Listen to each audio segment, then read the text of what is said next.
January to December, we'll have moments to remember.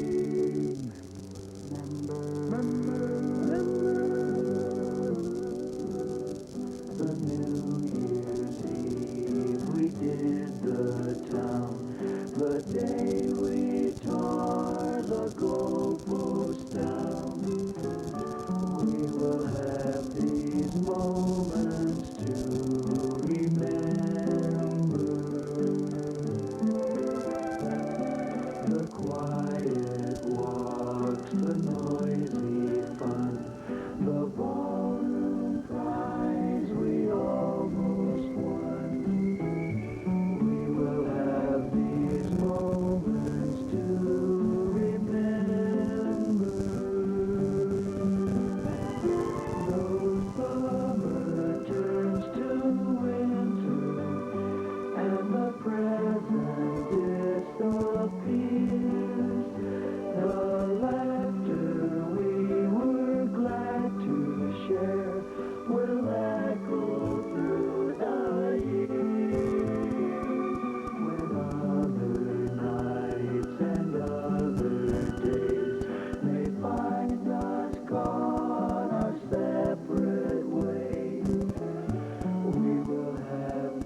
May we come to understand who you are and who we can become because of your life-changing presence.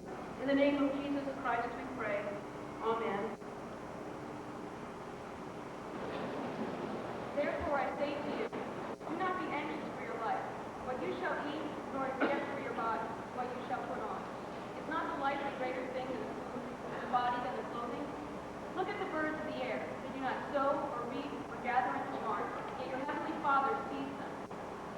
Are not you of much more value than they? But which of you, by being anxious about it, can add to his stature a single cubit? And as for clothing, why are you so anxious? Consider how the lilies of the field grow. They neither toil nor spin. Yet I say to you that not even Solomon in all his glory was arrayed like one of these. But if God so clothes the grass of the field, which flourishes today, but tomorrow is thrown into the oven, how much more you, O you of little faith? Therefore, do not be anxious, saying, what shall we eat? Or what shall we drink? Or what are we to put on? For after all these things the Gentiles seek, for your Father knows that you need all these things. But seek first the kingdom of God and his justice, and all these things shall be given you besides. Here ends the reading.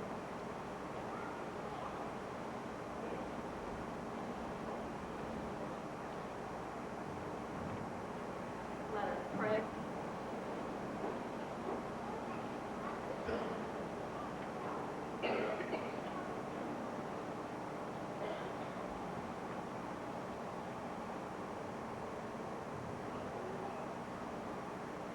Sitting here, amidst all this commotion in my house, and realizing this speech is due in about 12 hours, I don't have the slightest idea what I'm going to write about. I can't say this is the easiest thing I've ever had to write. In fact, it's probably one of the toughest. In any case, my point is that this is not an easy thing to do, and by stalling like this, I'm just making it worse. What is holding me back the most is the fact that I don't want to write a typical graduation speech. I really want it to be original. But actually, what I'm doing right now is probably the most common form of graduation speech. The delicate art of delaying the point and writing the thing at the same time. What can I say about graduating that hasn't already been said 100 times? Does it really matter what is said? Who has the best speech? Who can put their feelings in the nicest words? I don't think so. I know how I feel about the whole business. I know that I don't know how to feel. I know that I'm confused about the future, what it may hold, good or bad. And I would be willing to bet that pretty much each of us here feels pretty much the same way. Up until now, life's been pretty much mapped out for me. I was to go to school, which most everyone knows I didn't do all that often, and try my hardest to get good grades. Well, I tried, not as hard as I could have, but I pulled some alright grades. My only motivation was to get into a good college. Well, now the time has come to leave the security of high school, and I wonder about my choices. But I've chosen the college where I'll live for the next 4 years at least. And again, I worry about my choices. Will I hate it there? What if I can't handle the workload? What if I'm just not ready? What if the food isn't any good? I guess I'm lucky though, because I get to live in the college world for the next few years. My real fear is what happens after that. What happens when I get into the real world, which many of us are doing right after graduation? Are any of us prepared to live in a society such as we have today? Can we survive out there on our own? Is it even worth it to sit and worry about the future? Why do I keep asking so many questions? Our lives up until now seem only a few days past. The future seems an eternity ago.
circle, which is the symbol of unity, the symbol of equality.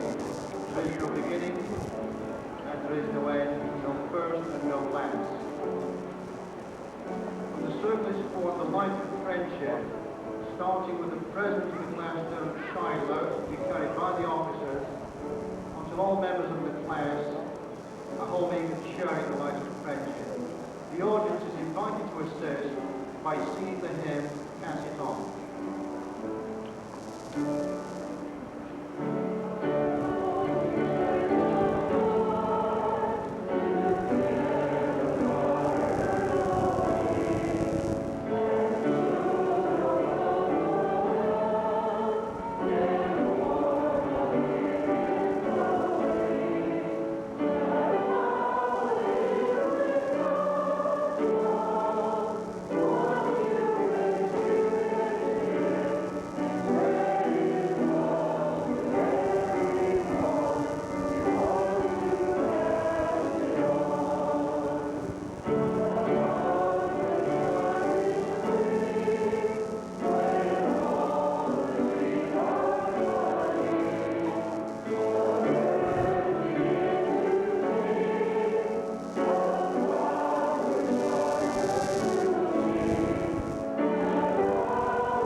After the class of 1992, I passed the light of friendship on to the class of 1993. On behalf of the class of 1993, I accept the light of friendship in the class of 1992.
Ladies and gentlemen, friends and family, welcome to our annual class night, which celebrates the achievements of our class.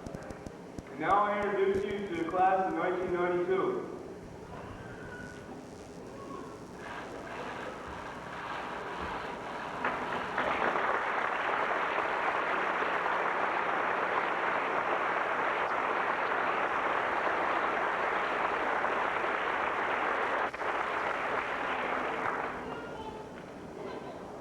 The individual members of the class will be presented by the class advisors, Mrs. Carrie Adams, Mrs. Sally Berkey.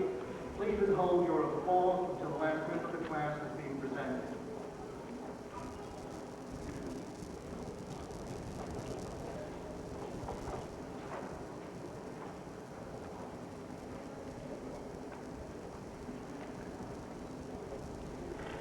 President of the class of 1992, Aaron Schreiber.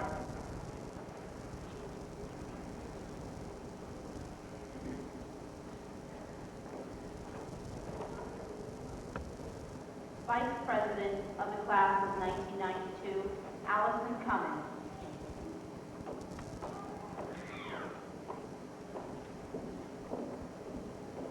Anthony Benchak.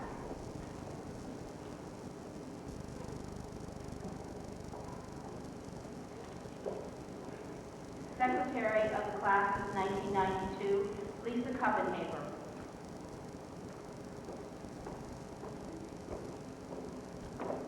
Bradley Huffman.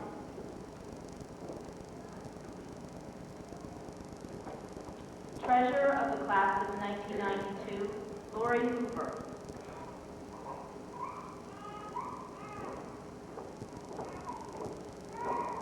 Jeremy Eshelman.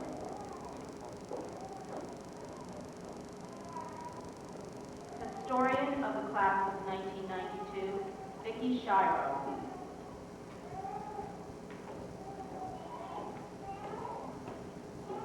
Joseph Ruby III.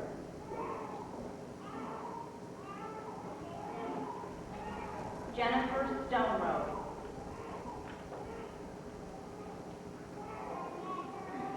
Bruce Huffman.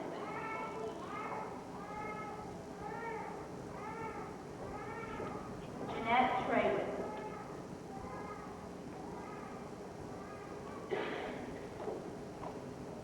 Nathan Phillips.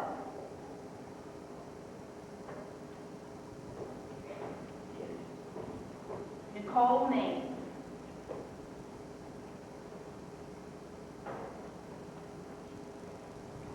Richard Kerwin.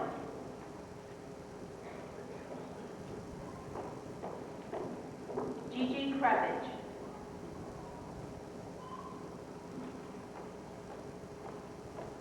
Ken Nate.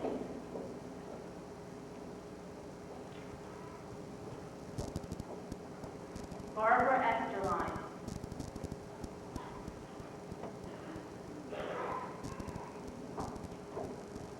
Gerald Stouffer.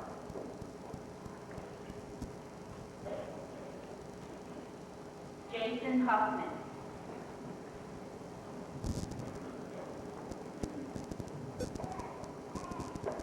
Andrea Schaffner.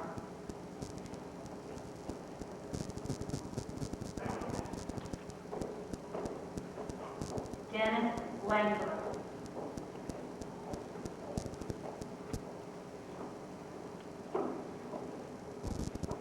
Sharon Shale.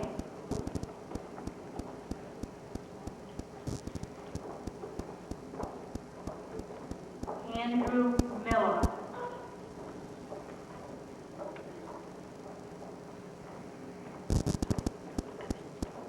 Stacy Buffington.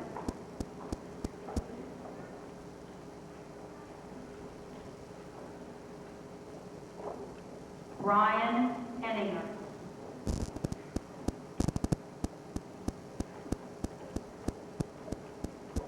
Melissa Rebuck.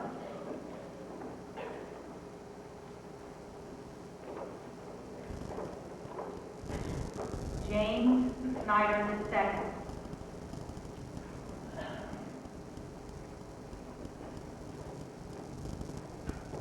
Melissa Solfa.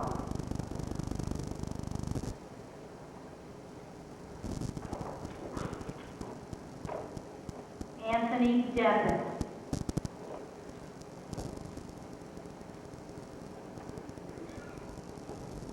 Ann Nyman.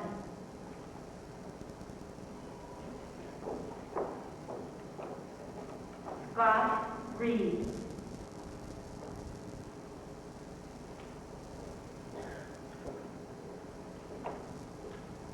Cynthia Derby.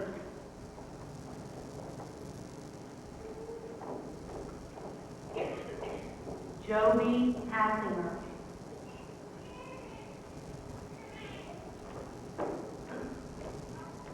Dana Rebser.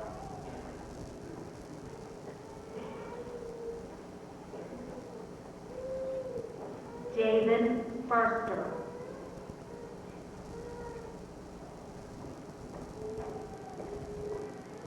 Lee Marie Savage.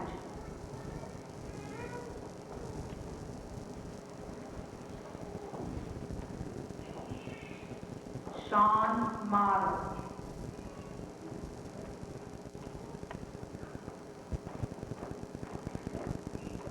Brian Scholl.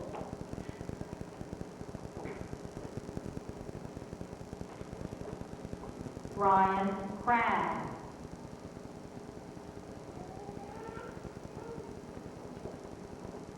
Sean Markle.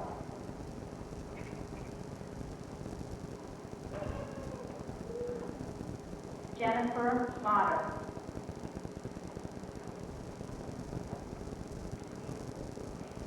Floyd Buffington.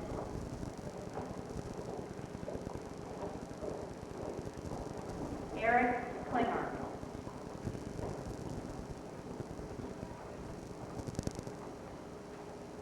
Diane Wilson.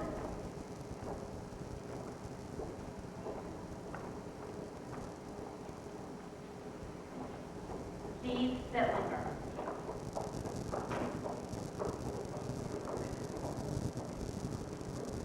Jill Lucas.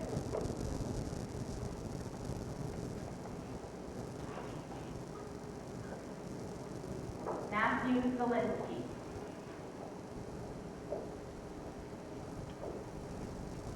Stephanie Dieter.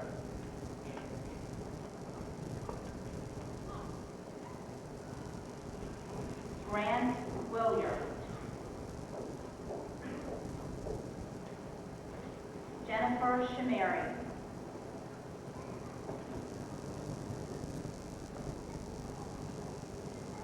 Richard Gilbert.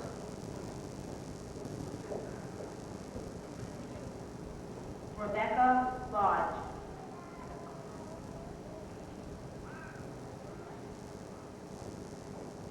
Thomas Swigert. Christine Troutman.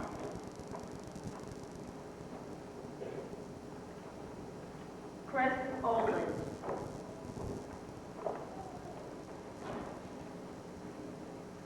Michelle Klinger. Harry Kimmel.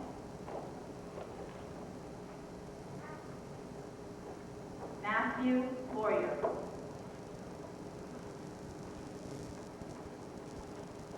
Ian Smelt.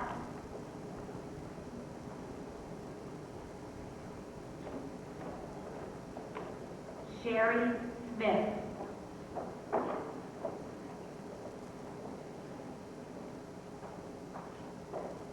Heath Dietrich.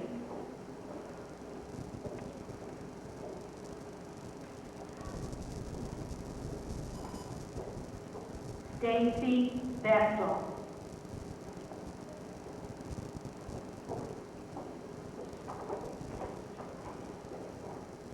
Austin Crum.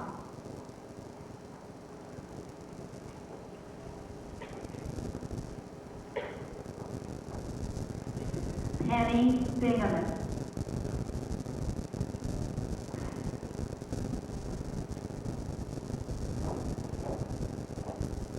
Dennis Lauer.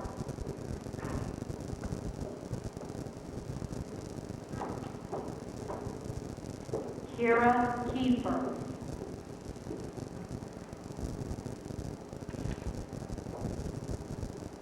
Gregory Cassidy.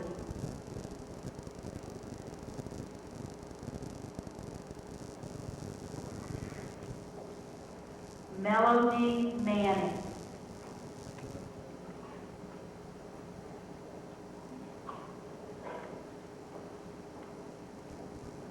Jared Kreiser.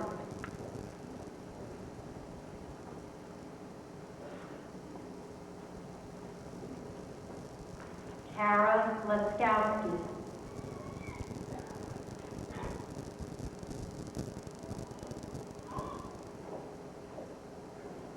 Brian Esterline.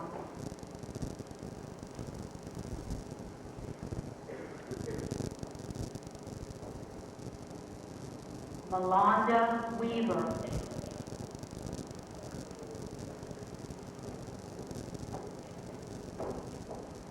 Matthew Stoneroad.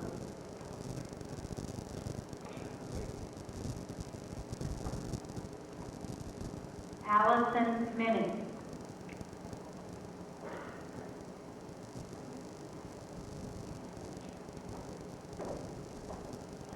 Mark Daniels.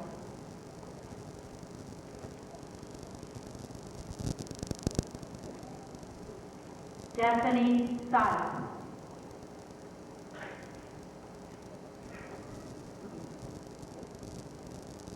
Theodore Kess.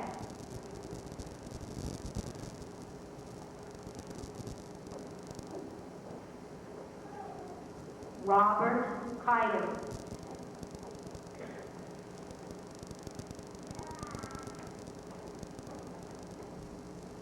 Timothy Klinger.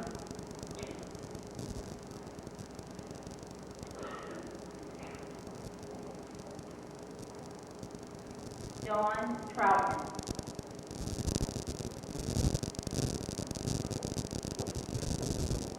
Michael Mallory.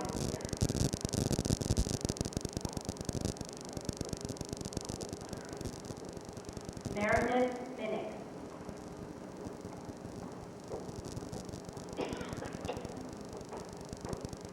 Brent Bell.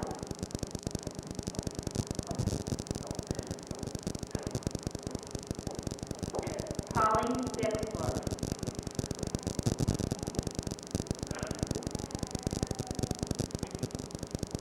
Sean Fenstermacher.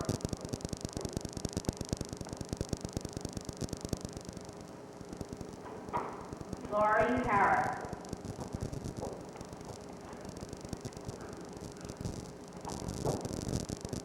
Jeffrey Snyder.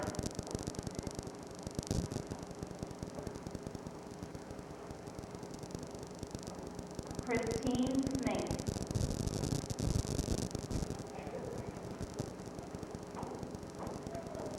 Eric Natter.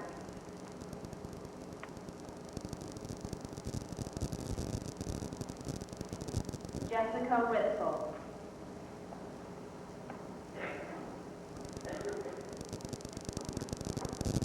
Roger Lucas.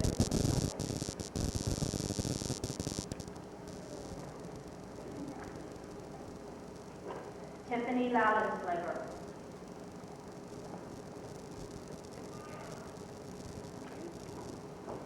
Stephen Troutman.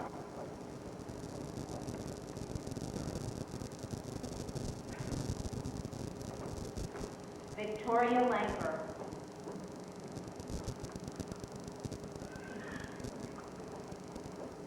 Yvonne Melo.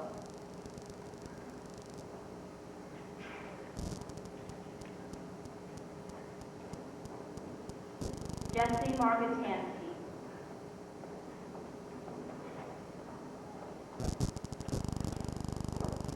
Michael Lucas.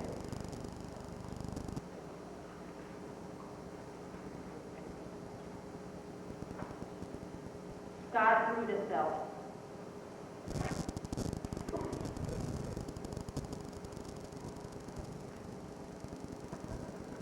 Daniel Merwine.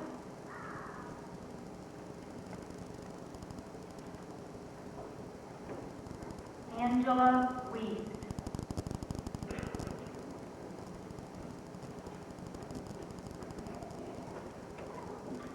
Robbie Shell.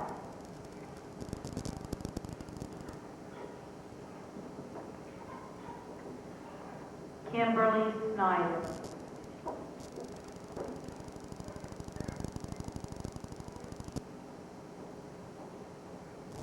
Michael Shell.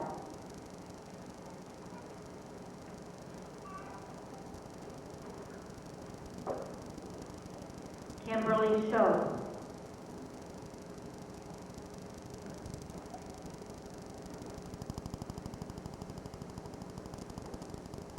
John Foster.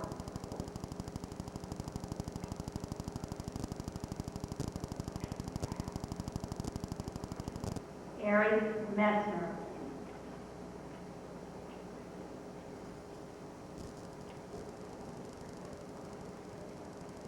Simon Lebo.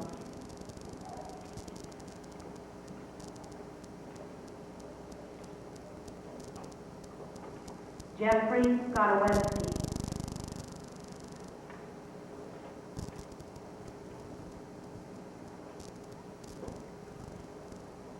Daniel Whitler.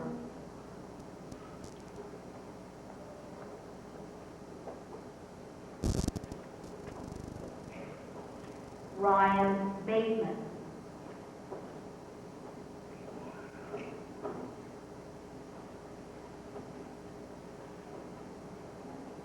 Nathan Schwartz.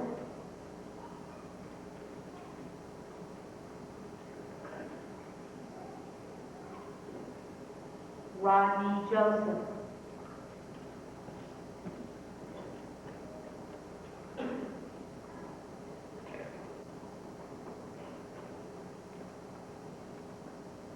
Jeffrey Sherman.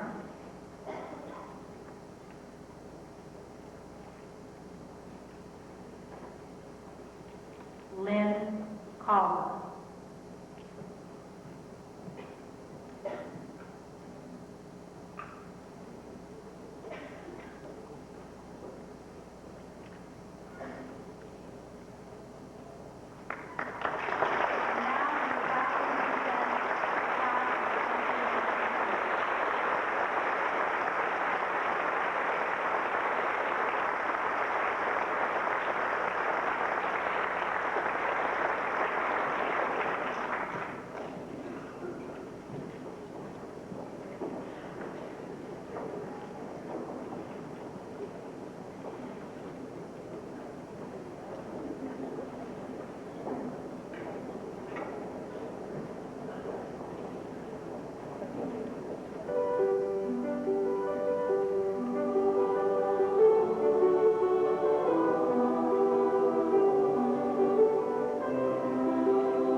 One of the articles that I wrote for the public focused on the changes that had occurred locally, within the state, across the nation, and around the globe, as we remained isolated on campus. In many ways, that 3-week experience was at its high school. There have been events worldwide that have affected every part of our lives.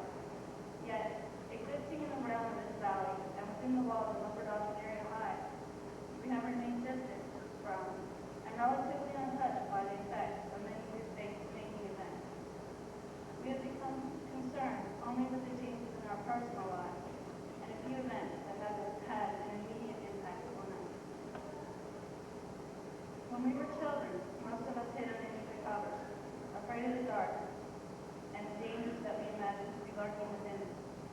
In time, we learned that there is no boogeyman under the bed, only dust balls, and hastily cleaned up items like below us as we sleep. The key to overcoming our fears was the knowledge and the understanding of the dark that we acquired through learning. Throughout the past years we have spent in the school district, the opportunity to learn and to achieve knowledge has been presented to us. The extent to which we have taken advantage of that opportunity has had and will have great impact on our lives and on the way that we deal with the changes that affect us. As we graduate, we are thrust into a very new, very different situation.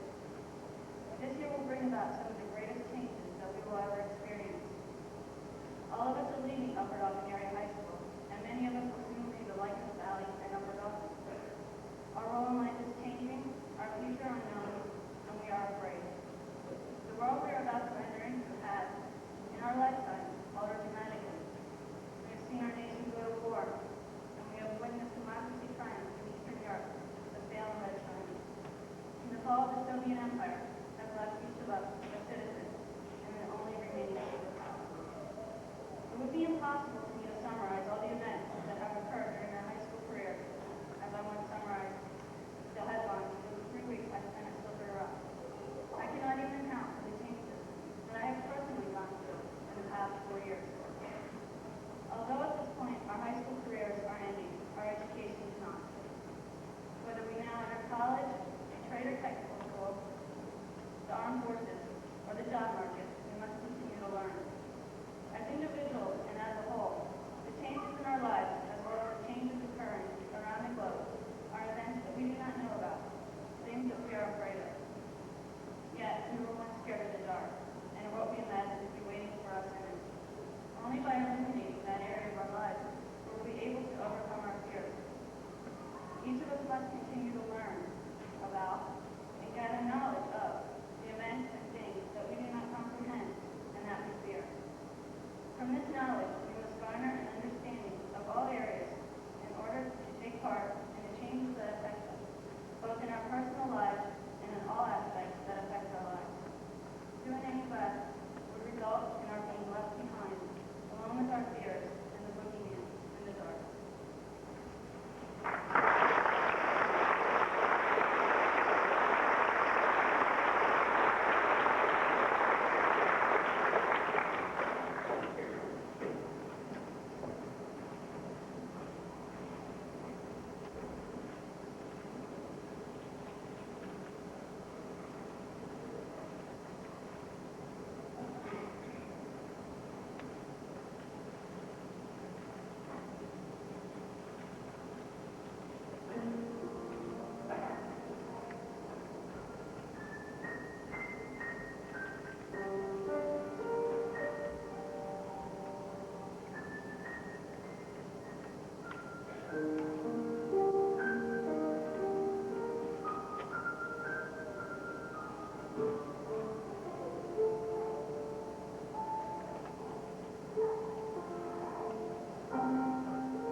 part of the program, we recognize the achievements of the class of 1992. We begin with the Air Force Math and Science Award. Each year, the Air Force gives an award to the top math and science student nominated by the respective departments. The presenter of the award is Mr. Gary Orker, and the certificate this year is being presented to Jennifer Shemmer.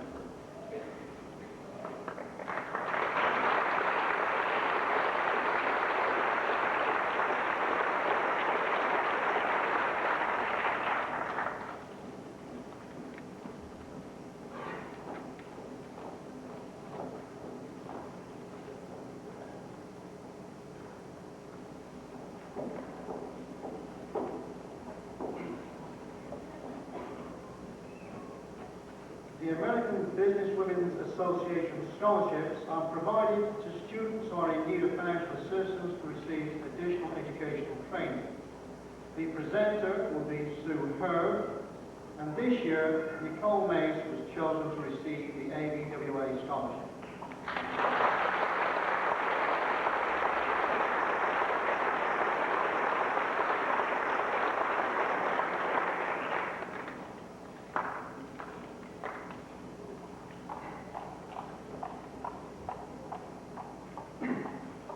The Band Boosters Scholarship is given to a marching band member in good academic standing who participated in school and community activities and who plans to further his or her education. Presenting the award is Band Boosters President Beth East, and the recipient this year is Sharon Shea.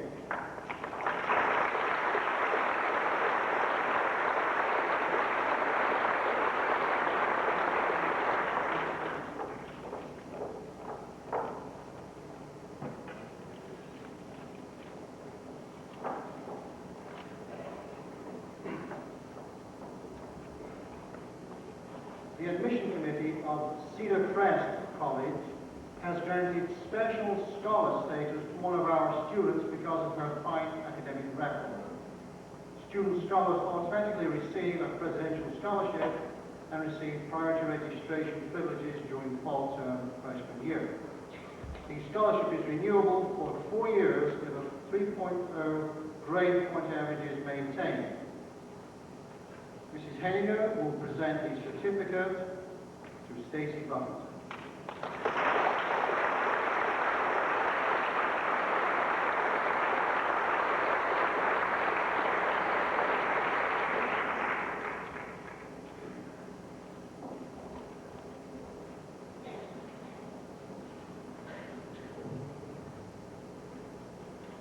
The Conservation Club Award is given to the 2 seniors who have been chosen by members and advisors for doing the most to promote the best interests of the organization.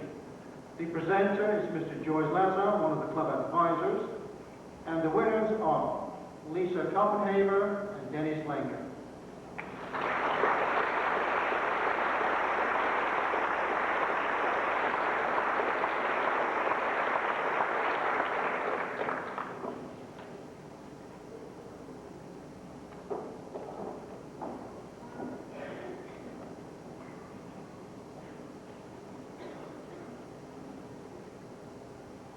The Dauphin County Association of Educational Scholarships in the amount of $750 is presented to a student chosen from all member schools in Dauphin County. Financial need, academic achievement, and enrollment in a business-oriented school or curriculum are the criteria used to choose a winner. Presenting the award is Carrie Adams, DCAES Vice President and Scholarship Chairperson, and the recipient is Diane Wilson.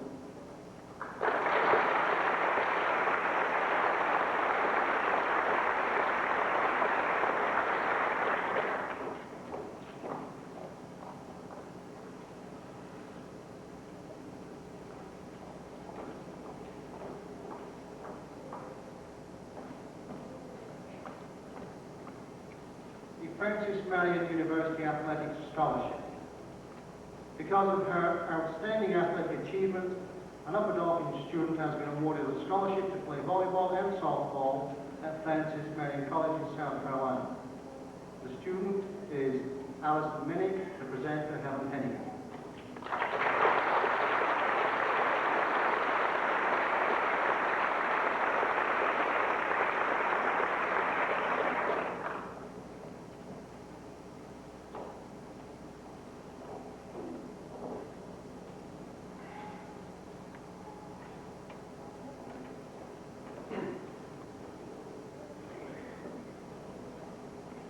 The Gordon E. Foster Basketball Scholarship Award is sponsored by the UDA Round Ball Club.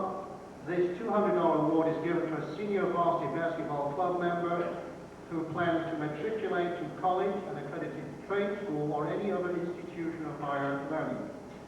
Points tallied in academic achievement, years of basketball play, cooperativeness, second effort, leadership, and overall team contribution earned this award.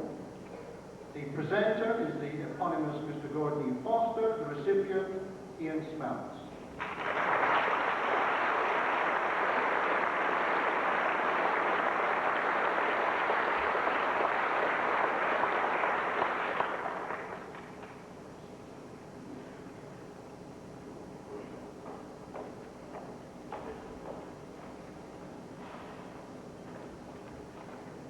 The auxiliary of the Harrisburg Hospital is awarding 3 $500 scholarships for students who are pursuing higher education in a health career field. The award is based on financial need, academic standing, personal interest, and achievements. The presenter, Mr. Gary Orker, and the winners are Sharon Shadle, Kimberly Schultz, and Diane Wilson.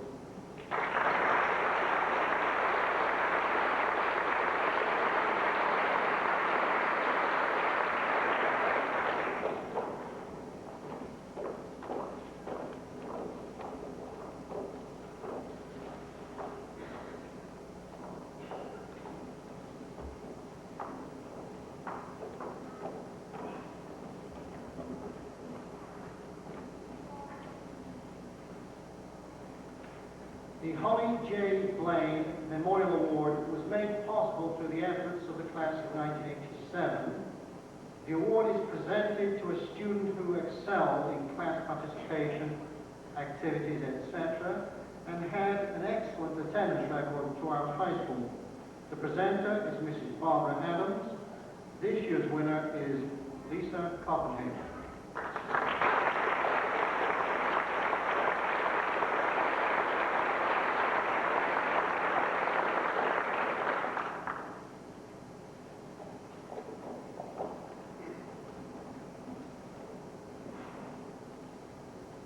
The John Philip Sousa Band Award is given in recognition of outstanding achievement and interest in instrumental music. This year's recipient is Alison Cummins, presenter Mr. Donald.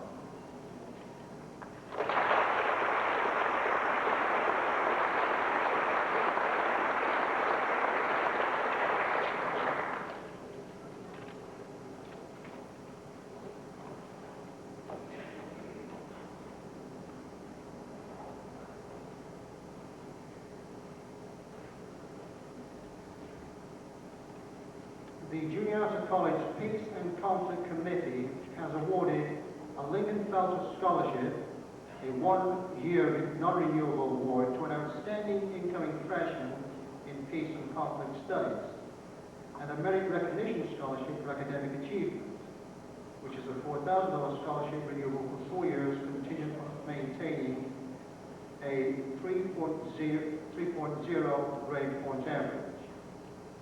Both of those awards go to Carol Skousen. The presenter is Mr. Hall.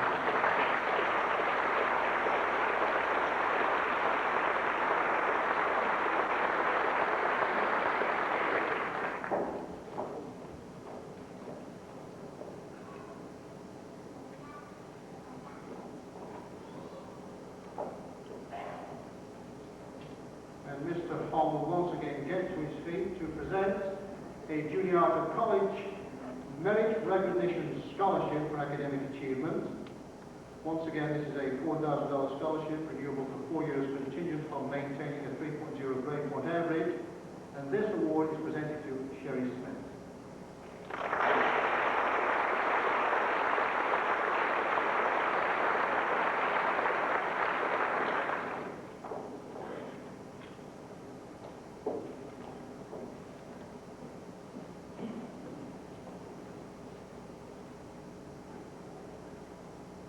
Lutheran Brotherhood, a fraternal benefit society, is organized to offer financial services and to serve its members, their families and communities, as well as the Lutheran Church. Lutheran Brotherhood allocates millions of dollars to fraternal programs, activities and resources, such as the benevolent activities of the Upper Dauphin Branch 8196, which takes pleasure in presenting this scholarship in recognition of the Lutheran senior with the highest academic standing in the graduating class, who also plans to further their education next year, as chosen by the school's guidance counselors. Presenting the award, Mr. William Paulman and Mrs. Mary Bond. This year's recipient is Jeffrey Snyder.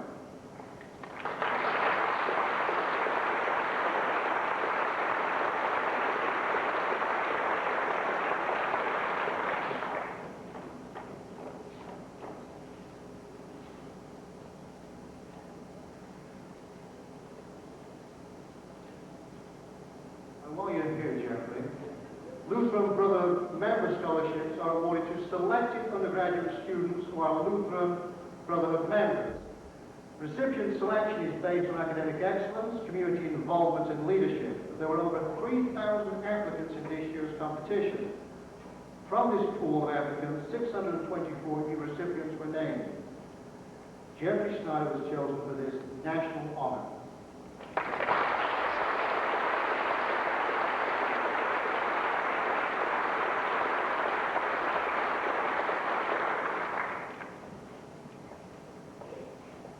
The Lycoming College Scholarship is being presented for outstanding academic performance whilst in high school. The presenter will be Mr. Dennis Bitzler, and the recipient is Vicky Shire.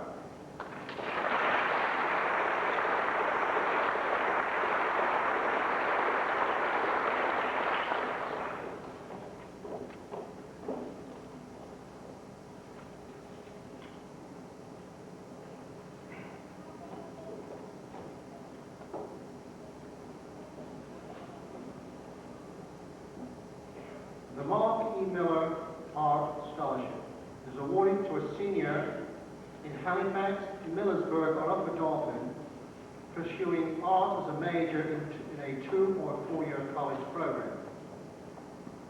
Mark graduated from Halifax High School in 1987 and pursued an education in art at Lycoming College, where he graduated in 1991. Mark was active in sports and a variety of organizations, theatre and music. It was his intention to become a secondary school art teacher while continuing his interest in freelance work. Many of his works are religious and convey messages of his faith in our Lord, a faith he felt to be evident in our life as an example for others. Mark died in an automobile accident in August 1991. This scholarship has been set up by his family and friends in memory of Mark, his love for art, music, and life. Presenting the award will be his brother, Matt Miller, and the recipient is John Christopher Olin.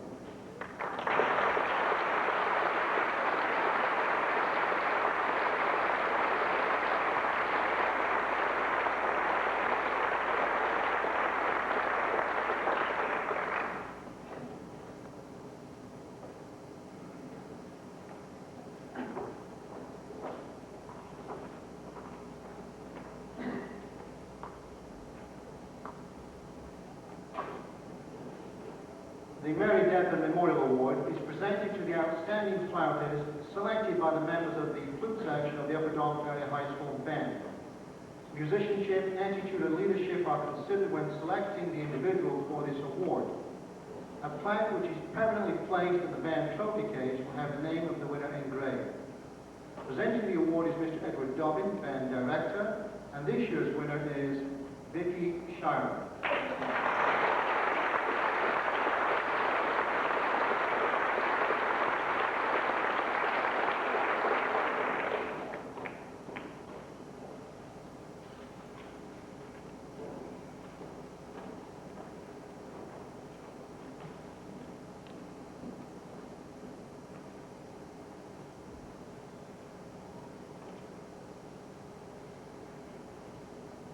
The class of 1992 would not be complete without mentioning the name of Mason Miller, a member of his class for so many years. And this year, we will present the Mason Miller Scholarship of $200 for a well-rounded student who gets along with and is liked by fellow students. These are qualities that Mason exemplifies. Somebody who was a 3-season varsity club member for at least 2 years, is in good academic standing and plans to continue in post-secondary education. Presenting the award are Donna and Tom Miller. The recipient is Andrew Miller.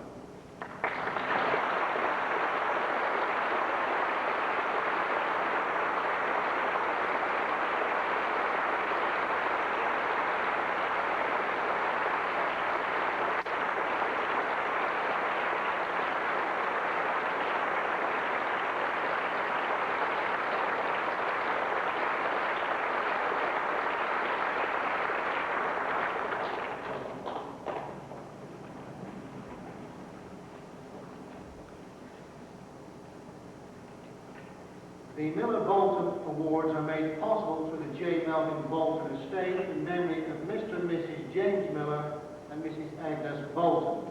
They are given to the senior girl and boy who are selected by the entire class as the most loyal to the school and to the geographic area served by the school.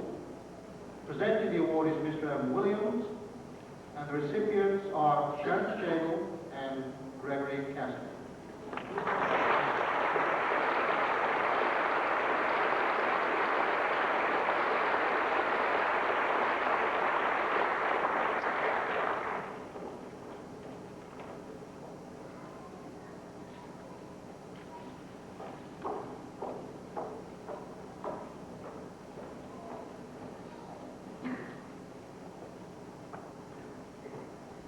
The Millersville University Music Department has awarded a scholarship to a student who excelled in musical performance whilst in high school. This $1,000 scholarship is to be awarded over 4 years of study, and the recipient must meet the grade point average and performance requirements established by the department. Presenting the award is Mrs. Sally Cummings, and the recipient is Stephanie Simon.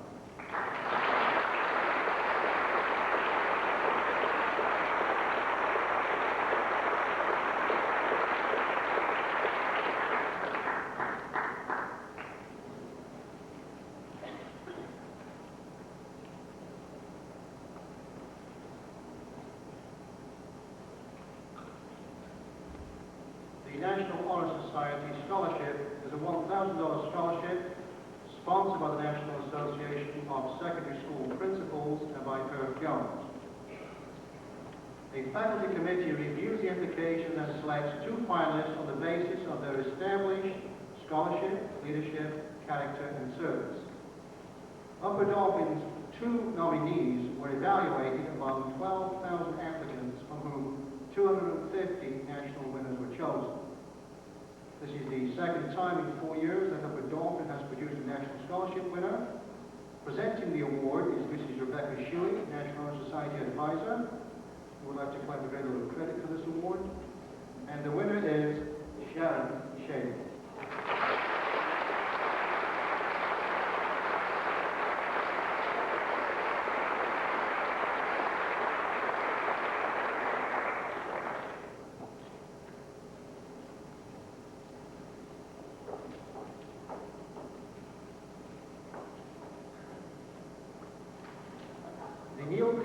Science Award is being presented to top science students chosen by a faculty committee. The award was made possible by donations from the class of 1961 in memory of Neil Klinger, who always had a great interest in science. and it will be given for 2 years. The winners this year are Karol Skarski and Simon Lebo. President, sir, Mr. Hank.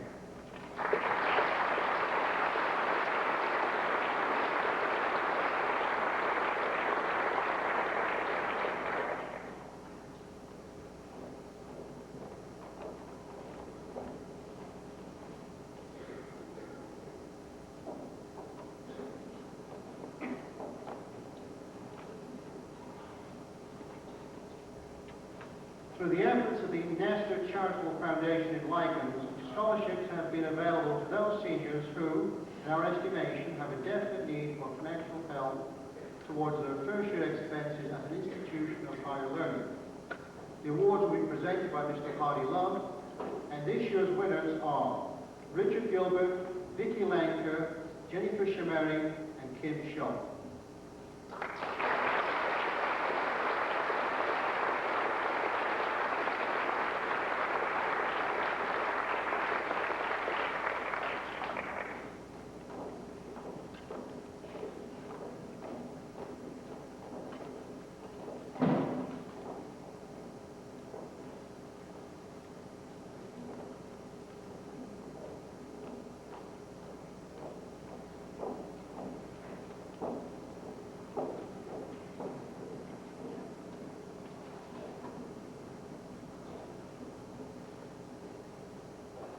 The Scholarship Committee of the Schuylkill campus of the Penn State University has awarded the Cungle Fund Scholarship for the school year at the Schuylkill campus to Tiffany Loudenslager, presented at the meeting.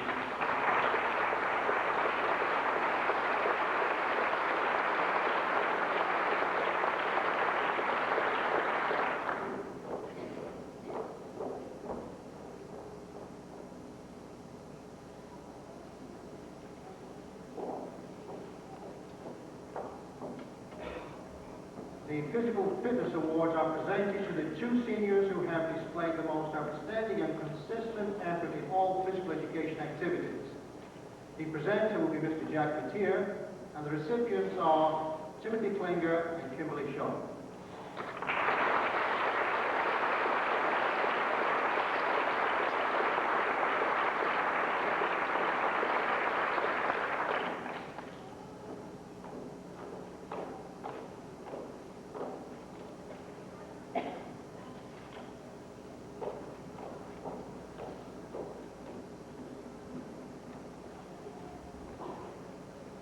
The Pottsville Republican provides an award to the graduates who exemplifies the most consideration for other members of the class and the faculty. Presenting the award is Mrs. Barbara Minchoff, and the recipient of the award is Stacy Buffington.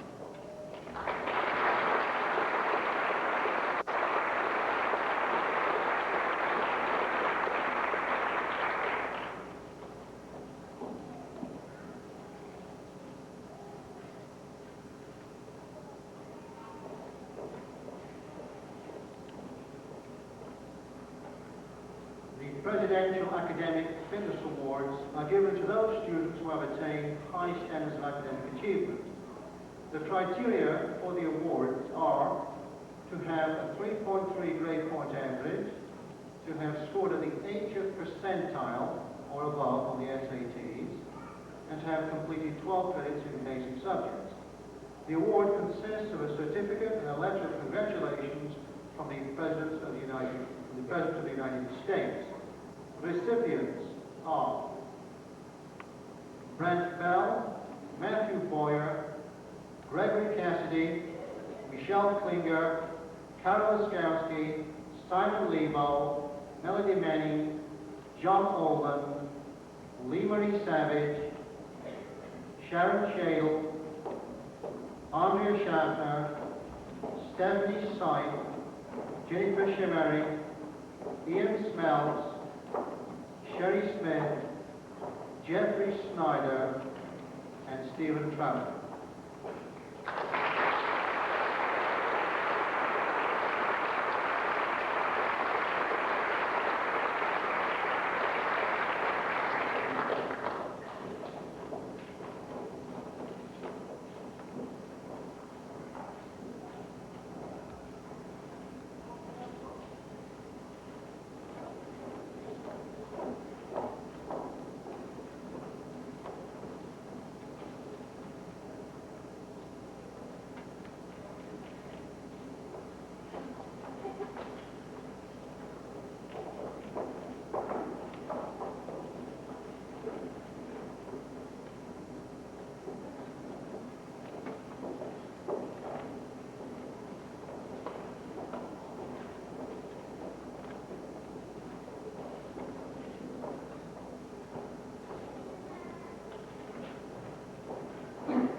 Principals Leadership Award. Principals in high schools throughout the country were able to nominate one of their student leaders for the Principals Leadership Award. This year's nominee was a national winner who successfully competed against approximately 6,500 school winners from throughout the United States, based on participation in service organizations, clubs, athletics, achievements in the arts and sciences, employment experience, and academic record. Out of 6,500 winners, 150 national awards were presented. I personally am very proud to present this award to Sharon Shale.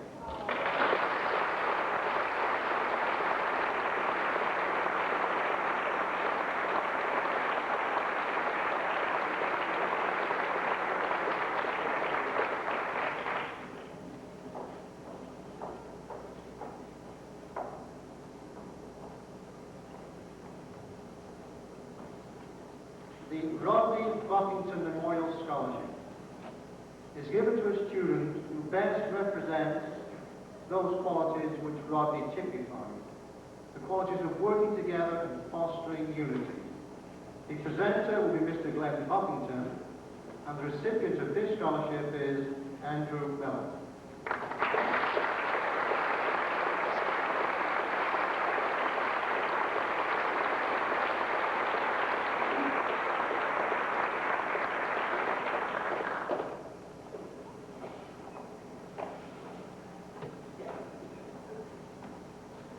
The United States Army Reserve provides a Scholar Athlete Award to students who have displayed a high level of achievement in both academic studies and athletics. The awards will be presented by Sergeant Jones of the United States Army Recruiting Office. The recipients are Alison Minnick and Ian Smells.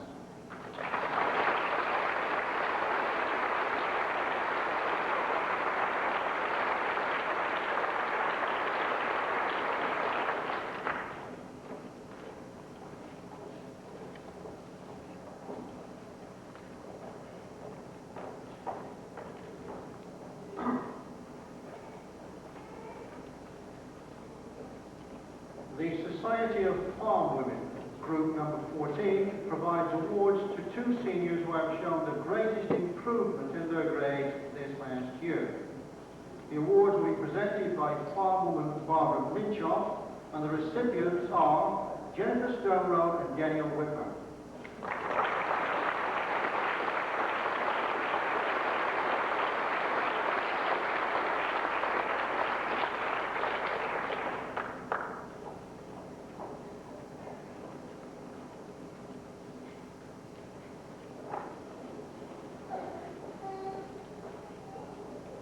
The Student Council Award is presented to the senior who has achieved an extremely high academic average throughout the entire high school curriculum. The presenter, on behalf of Student Council, is Student Council President Yvonne Strohecker. The recipient is Laurie Hoover.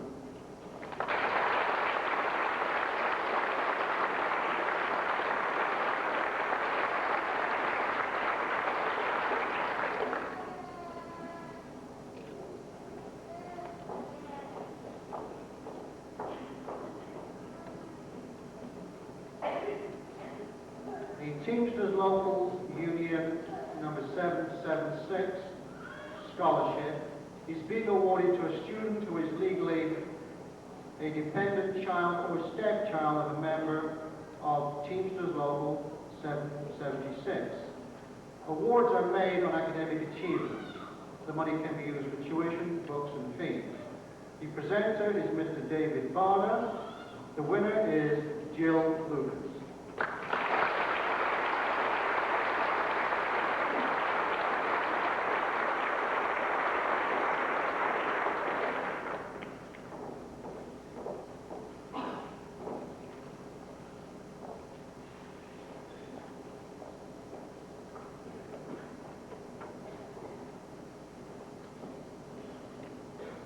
The Upper Dartford Area Education Association provides awards to the three seniors who are planning to enter the teaching profession and have attained a high grade point average during their 4 years of adoption.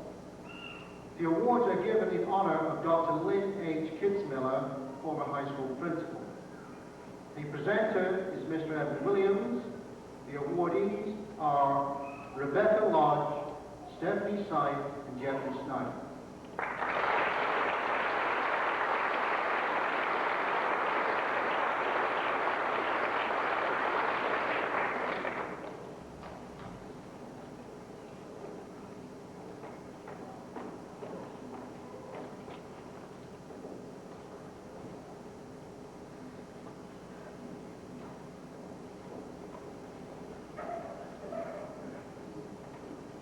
The Glen Chapter number 425 Order of the Eastern Star Award are given to seniors who displayed good moral character, show goodwill towards others, and are a credit to their class, not necessarily in brilliance of mind or in sports, but in working hard for the school in a manner becoming a future worker in society.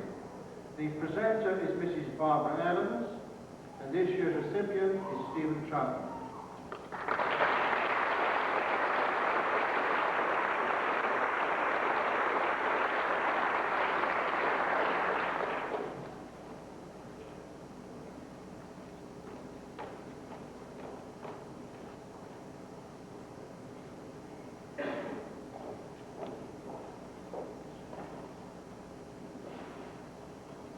The Upper Area Trojan Football Club awards 2 scholarships to graduating seniors who played varsity football and who matriculate to a college or accredited trade school. The awards are based on athletic ability, academic achievement, and on overall contribution to the team and to the school. Presenting the awards is Mr. Thomas Haynes, head football coach. This year's recipients are Gregory Cassidy and Dennis Lanker.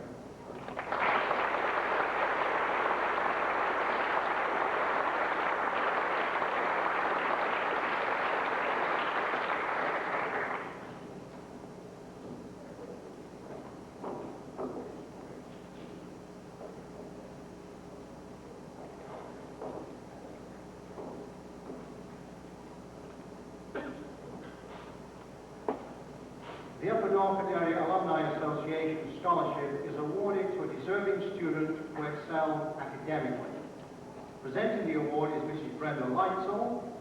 This year's winner is Stephanie Peters.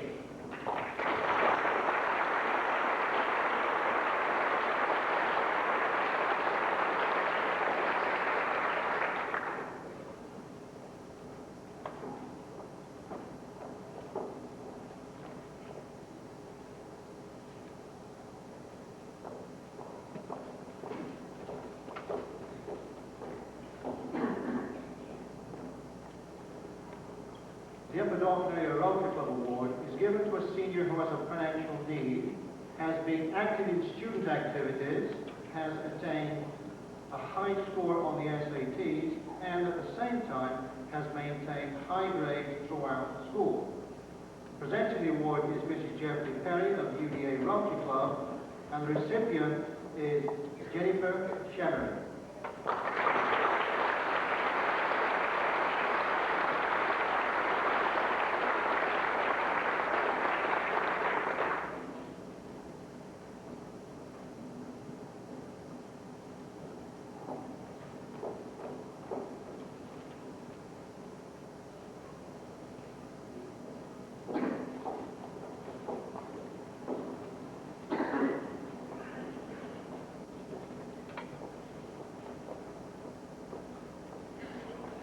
The VFW presents an award to a senior who entered the annual Voice of Democracy contest sponsored by the VFW Post 2385 of Grants. The award will be presented by Mrs. Helen Henninger, and the recipient is Brian Henninger.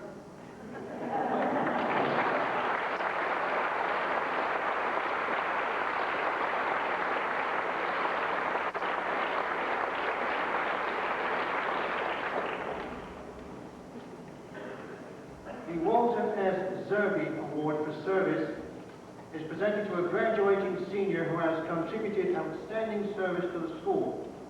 This award was made possible by the late Walter S. Zerby, a successful businessman of Lycans.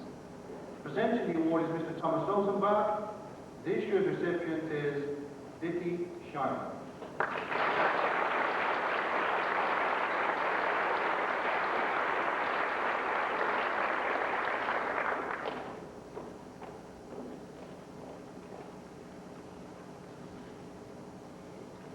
Stay there, Mr. Rosenbach. The William and Arthur Stambaugh Scholarship, Vicky, stay there too, is being awarded for excellent academic achievement during all 4 years at Upper Dartmouth. Presenting is Mr. Thomas Rosenbach, the recipient, Vicky Sharma.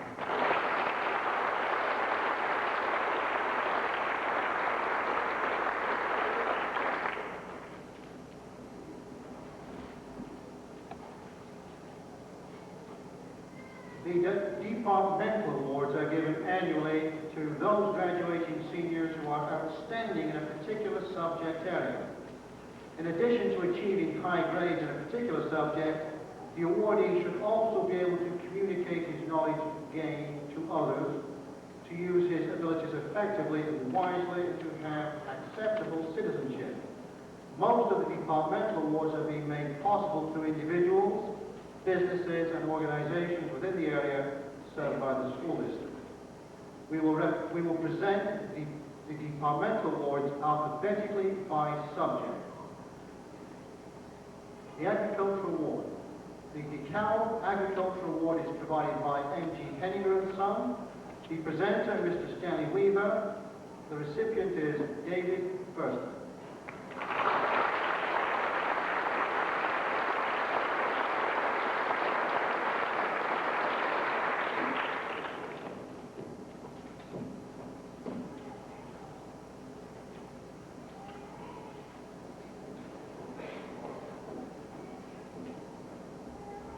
The Art Award is provided by Douglas Drugstore. The presenter is Mr. Ronald Hall, and the recipient is Stacy Buffington.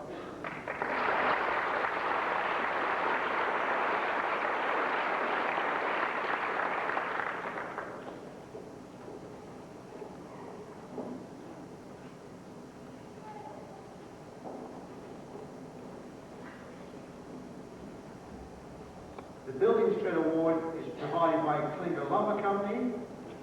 The presenter is Mr. David Barber. The recipient is Michael Shell.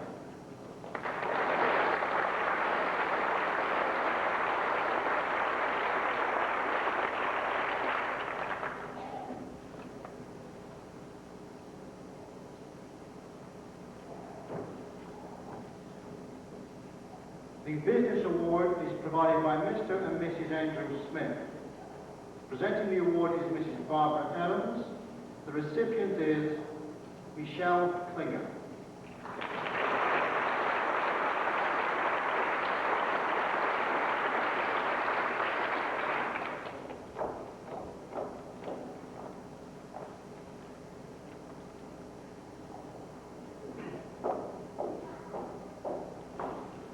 The Cooperative Education Award is provided by Don's Food Right.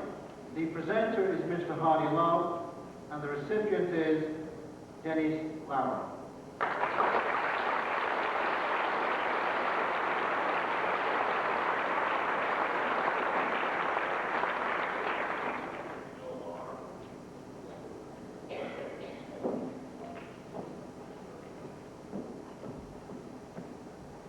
The English Award is provided by Mr. and Mrs. Guy Shine. Presenting the award is Mr. Evan Williams. The recipient is Carol Laskowski.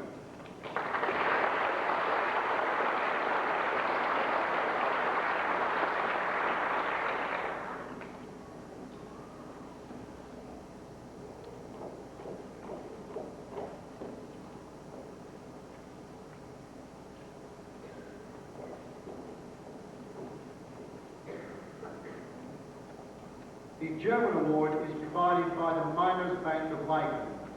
Presenting the award is Mr. Dennis Ditzler. The recipient is Lisa Toppenhagen.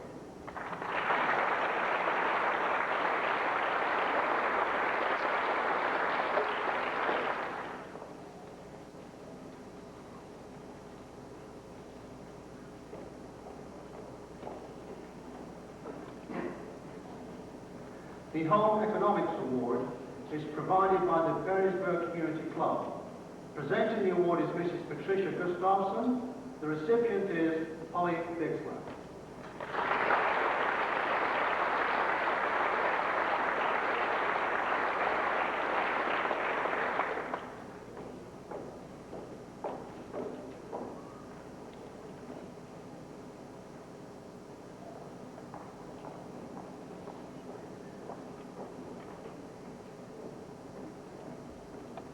The Industrial Arts Awards are provided by Klinger Lumber Company. The presenter will be Mr. George Lazar, and the recipients are Roger Lucas, and Eric Matter.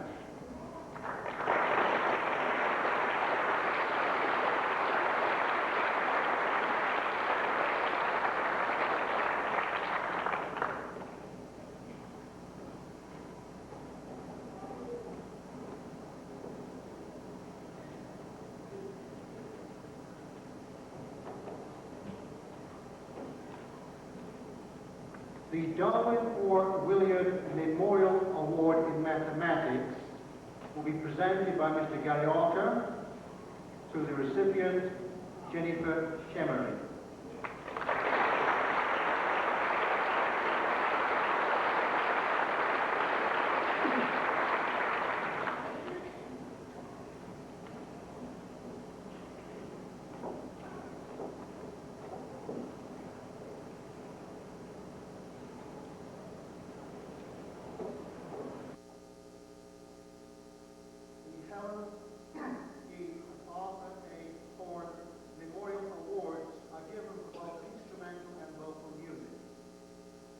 Presenter will be Mrs. Sally Cummins. The instrumental winner is Alison Cummins, and the vocal winners are Austin Croft and Stephanie Simon.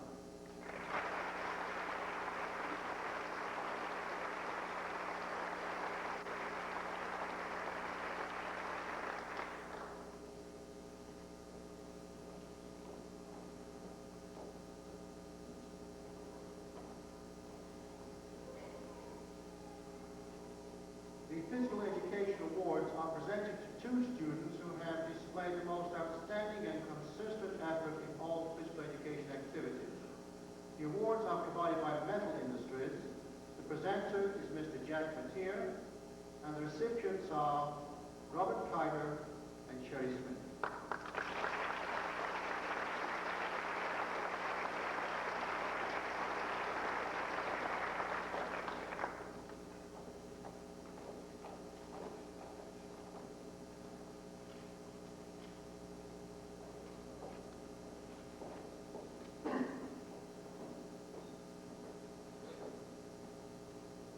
The Science Award is provided by the Dauphin County Medical Society Auxiliary.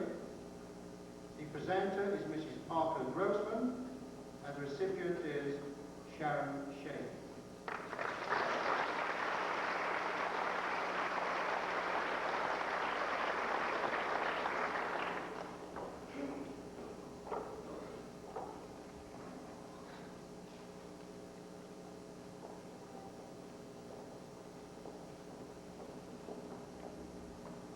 The Social Studies Award is provided by Leeds Fine Furniture, presented by Mr. Thomas Rosenbach. The recipient is Stephen Trojan.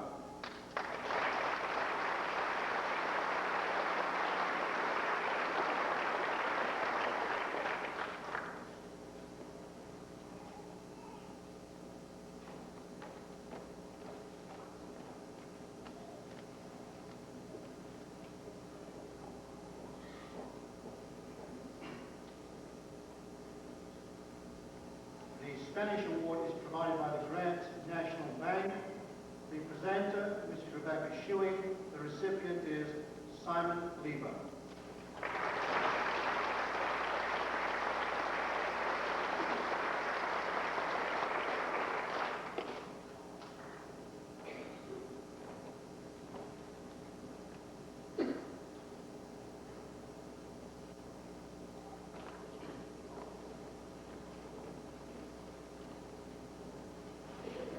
Mrs. Patricia Gustafson, the yearbook advisor, will present awards to senior members of the yearbook staff.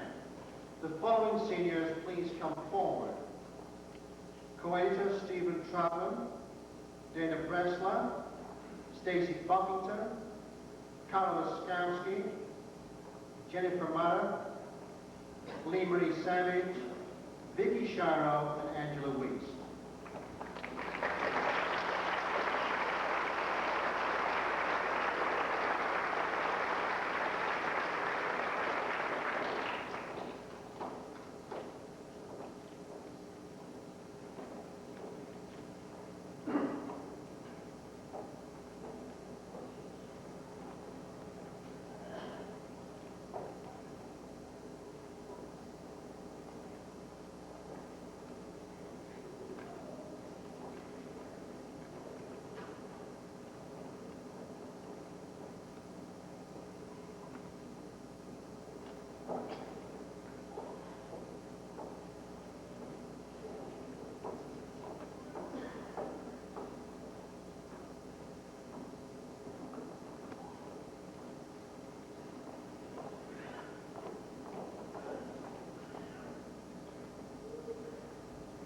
Now we come to the attendance awards, which will be presented by Mr. Wolf. I should note that many of the awards this evening are the result of the students' God-given talents, natural propensities, or other advantages. The attendance awards require a daily commitment, and these students who have established fine attendance records give every promise of future success. Angela Weeks has perfect attendance as a senior. Angela. Jennifer Stonerow, as a junior and a senior, did not miss a day of school. Laurie Harris has perfect attendance for the last 3 years.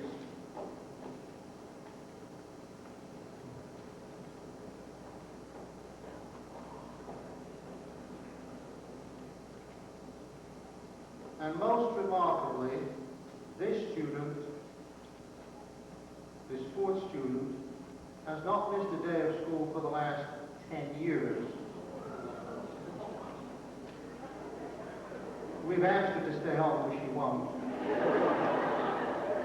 She's actually, in her entire 13-year career, from kindergarten through 12th grade, suffered one illness in 2nd grade and stayed home for a period of 5 days. Other than that, kindergarten through 12th grade, perfect attendance. I'm very proud and pleased to present Lisa Copenhagen.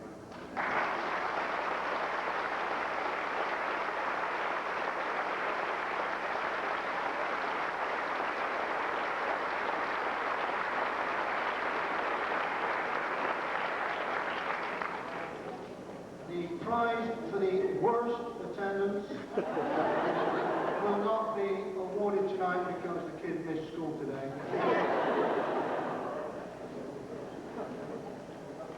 At class tonight we recognize 2 groups of honor students. Included in the first group are those students who will graduate with a 3.0 or higher grade point average during their 4 years in high school. The awards will be presented by the class advisors, Mrs. Carrie Adams and Mrs. Sally Berkey, assisted by Mrs. Shuey. Please come forward, presenters. I'm going to read these names slightly out of alphabetical order, because I'm going to start with one young lady whose name was missed with the introductions, and her mother has been looking at me ever since. So let me start. Let's give a big hand all along to Pamela Hartman.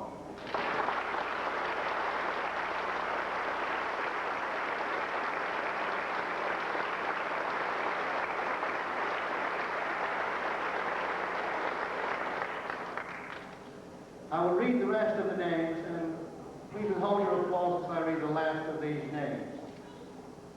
Stacey Bechtel, Brent Bell, Matthew Boyer, Gregory Cassidy, Alison Cummins, Mark Daniels, Stephanie Dieter, David Förster, Brian Henninger, Theodore Kent, Robert Kiter, Richard Kerwin, Michelle Klinger, Simon Lebo, Dennis Lanker, Dennis Lauer, Jill Lucas, Michael Lucas, Jennifer Matter, Eric Matter, Yvonne Mello, Andrew Miller, Alison Minnick, John Chris Olin, Andrea Schaffner, Ian Smelt, Sherry Smith, Matthew Stoneroad, Christine Trojan, and Diane Wilson.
The second group of honor students are those seniors who are members of the National Honor Society.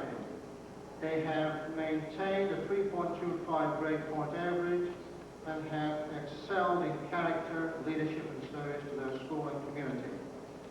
When I read your names, please come forward. Stacy Buffington, Laurie Hoover, Lisa Koppenhaver, Carol Laskowski, Tiffany Lautenslager, Rebecca Lodge, Melody May, Lee Marie Savage, Sharon Shadle, Stephanie Syme, Jennifer Shemering, Vicky Shiro, Jeffrey Schneider, Kimberly Schneider, Stephen Troutman, and Angela Weiss.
The next two awards will honor the salutatorian and valedictorian of the class of 1992.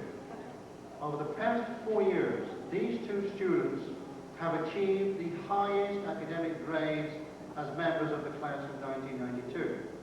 For this, we congratulate and commend them. The salutatorian award is given by the Upper Dauphin Lions Club in memory of George Massari. The presenter is Mr. Mollingbull, the president of the Lions Club. The salutatorian of the class of 1992 is Sherry Smith.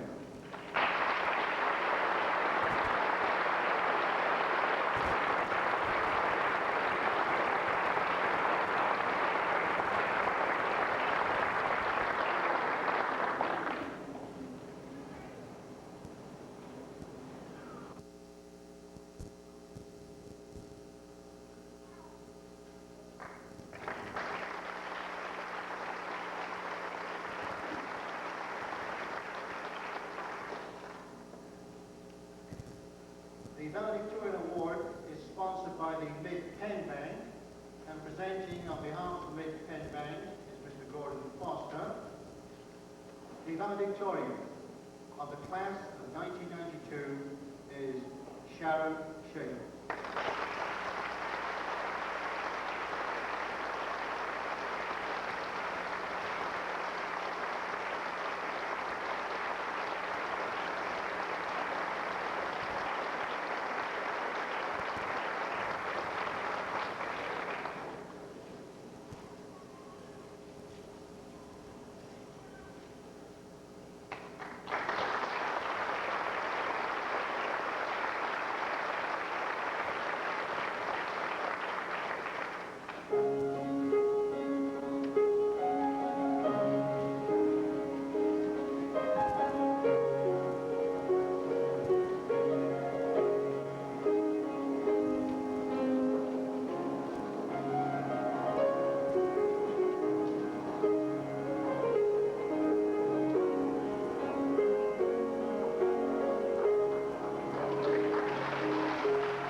Well, good evening, everyone. Again, from the Upper Dauphin area track and football field, where on a very, very beautiful and warm evening, the Upper Dauphin Area High School is about to graduate the class of 1992. As I said, it is a beautiful evening for the graduation. They have been most fortunate in the past several years of having just absolutely beautiful weather to hold the outdoor graduation ceremonies. And tonight, as you can see, a very large crowd has gathered. As a matter of fact, largest one I remember seeing here in the last couple of years. It's a graduating class of about 119 students, and their families and friends have certainly turned out to help celebrate this graduation here this evening. As you can see, the faculty again lined up at the south end of the field, and they will proceed on first, followed by the graduating class. And again, this year they are in their gowns and again with the robes of designating the various areas of expertise that these faculty members have attained over the years. Graduating class is now assembling on the left side, behind the scoreboard coming out there, and they will be proceeding to the strains of Pomp and Circumstance in just a moment. Again, the band is assembled on the field. Band now consisting of course, 11th, 10th, 9th, and maybe a sprinkling of 8th graders in the band tonight. I'm not certain about that, but the band minus all of the senior members is assembled on the field under the direction of Mr. Dobbin, and he is getting them ready for the entry march.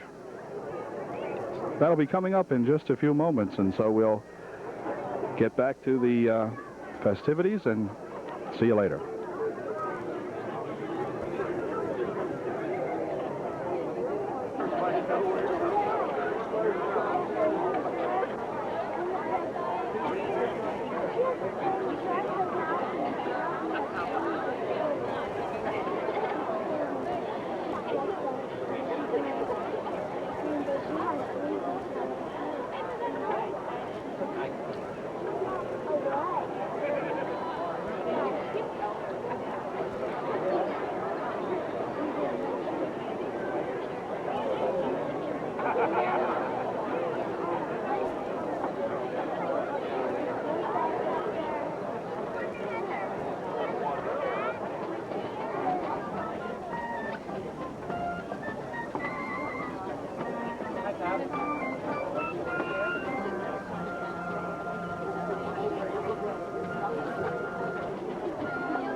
God, we come to you on this beautiful evening, in this beautiful place, to celebrate, to rejoice not only in your presence with us, but in the commencement of these young people into the rest of their lives.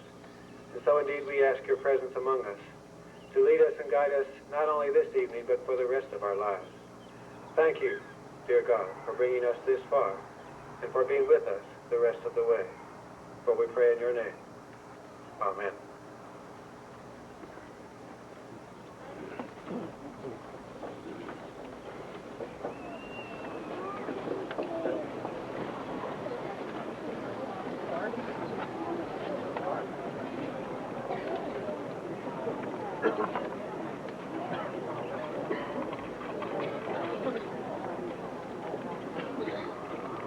Ladies and gentlemen, friends and family, welcome to the commencement exercises for our class of 1992.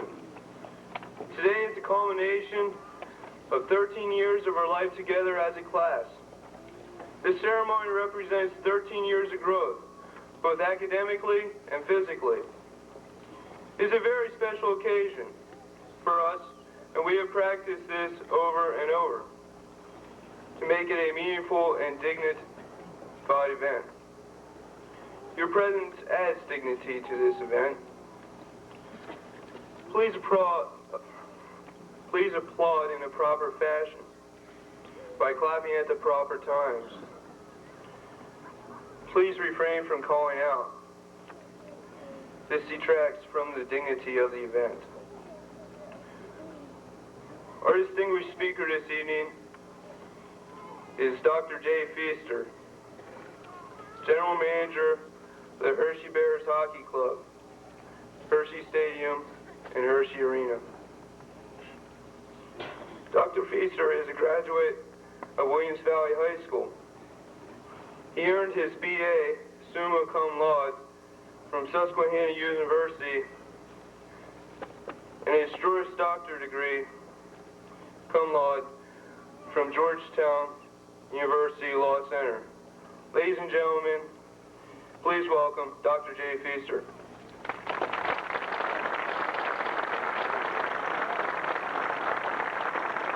Thank you very much. Well, I have to say, I don't think you're going to have to be concerned about the dignity of the evening. Because inasmuch as you started off by saying that I was a graduate of Williams Valley and nobody hissed or booed, I think we're home free right now.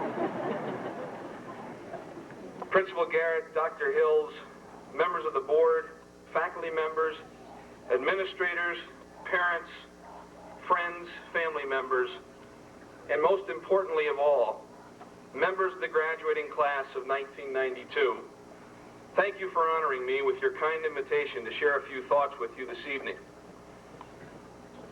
I can assure you that standing before this group tonight is a much more pleasant task than I faced 1 year ago at this time. For it was 1 year ago yesterday that Skid Row and Guns N' Roses performed at Hershey Park Stadium and assaulted the peace and tranquility of Derry Township. And the day after fallout and aftermath from that show felt like the end of the civilized world as we know it. Phone calls and letters poured in from angry residents, letters calling for my ouster, and in fact, and this is the honest-to-goodness truth, letters going so far as to suggest tar and feathers were not out of the question. The strange thing is, the furor over the Guns N' Roses show was actually a very minor problem compared to the bomb that would be dropped on us 2 weeks later. For 2 weeks after the Guns N' Roses show, the promoter of the concert series came to Hershey and informed us that he had A, bounced a check to Guns N' Roses for an amount in excess of $300,000, that he had no more money left to pay upcoming acts and performers, that Don Henley, who was scheduled for the stadium, had canceled his Hershey date because the promoter couldn't pay the guarantee, and that basically he was broke, out of business, and he said, "I'll see you later." So that in the space of 2.5 weeks, we had gone from having more than 17,000 people on hand to see Poison, and 27,000 plus on hand for Guns N' Roses. And we had a monster concert lineup remaining with Paul Simon, Don Henley, Gloria Estefan, David Lee Roth, Whitney Houston, and the Club MTV tour. We had gone from that to a disaster. A canceled series, customers with nowhere to turn for refunds, and a huge public relations problem with the community, the ticket purchasers, and the touring industry. People asked me how I could smile at a time like that, and I told them if I didn't smile, I'd end up crying all day. The sense of frustration and despair was overwhelming, and yet we survived. In fact, we did better than just survive. We managed the situation. We as a company stepped up and offered full refunds for tickets that we did not have any money for, tickets that were purchased with money that went directly to the promoter. We contacted agents directly for some of the shows and quickly negotiated deals with 4 of them in order to salvage some of the series. And we instituted a refund and exchange program designed to make all ticket buyers whole. When it was all said and done, almost 40,000 people attended the revised concert series.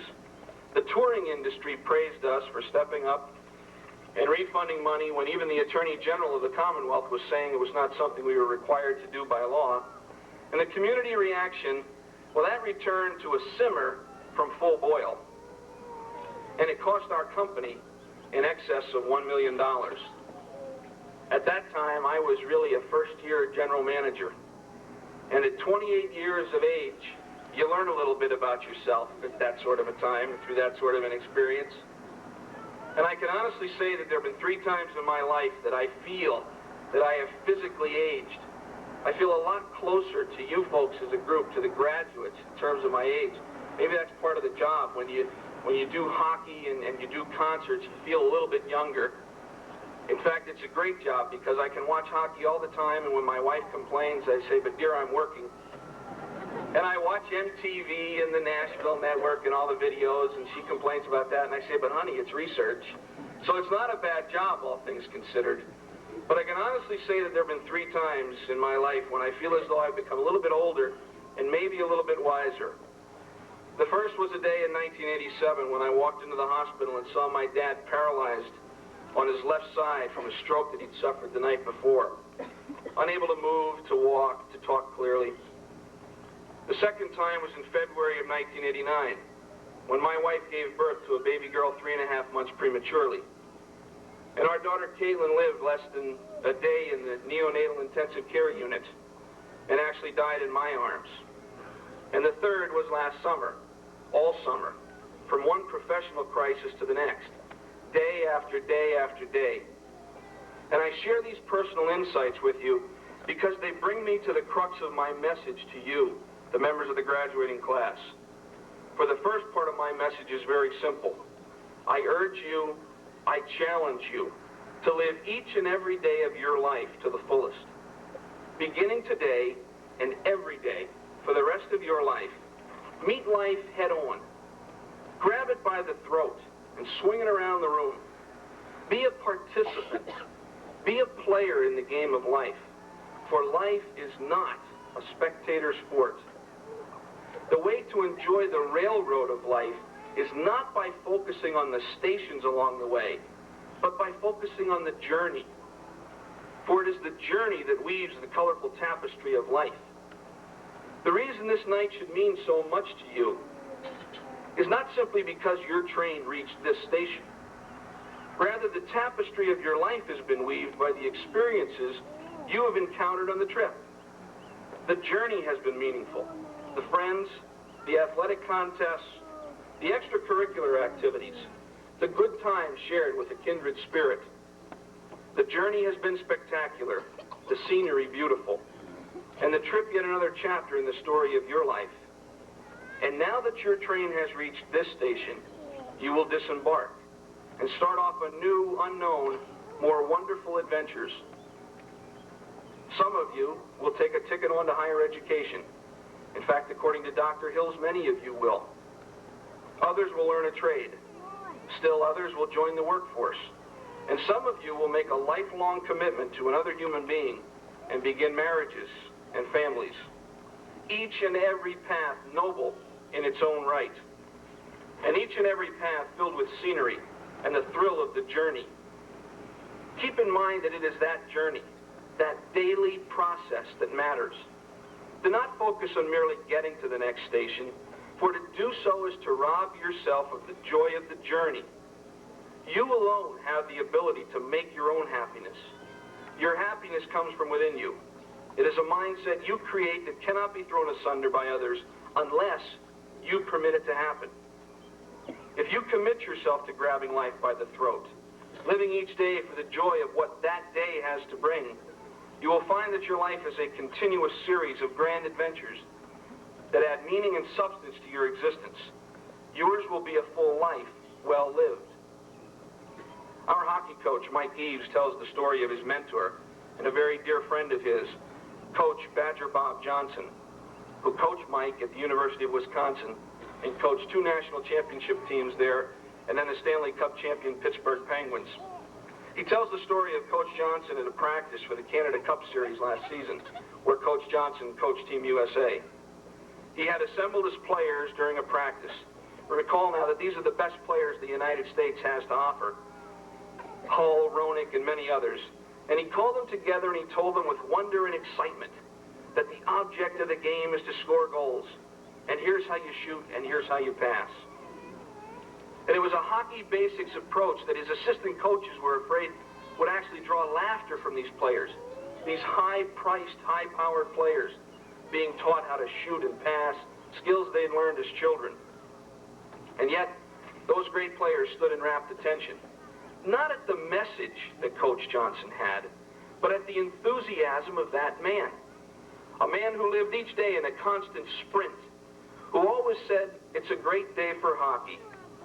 A man whose life was so full, whose disposition and personality so positive and upbeat, that when he died this past year from brain cancer, people did not mourn his death. They celebrated his life, for he had enjoyed his journey. As you prepare to leave this station and begin your personal journey, as you prepare to write yet another chapter in the story of your life, you must know in your mind that the journey will not always be easy. There will be stormy weather. There will be obstacles. There will be unpleasantness and heartbreak. Yet each experience and how you respond to those experiences will weave that tapestry. For those of us at Hershey Park Arena, we subscribe to the credo of a former president of the United States, Theodore Roosevelt.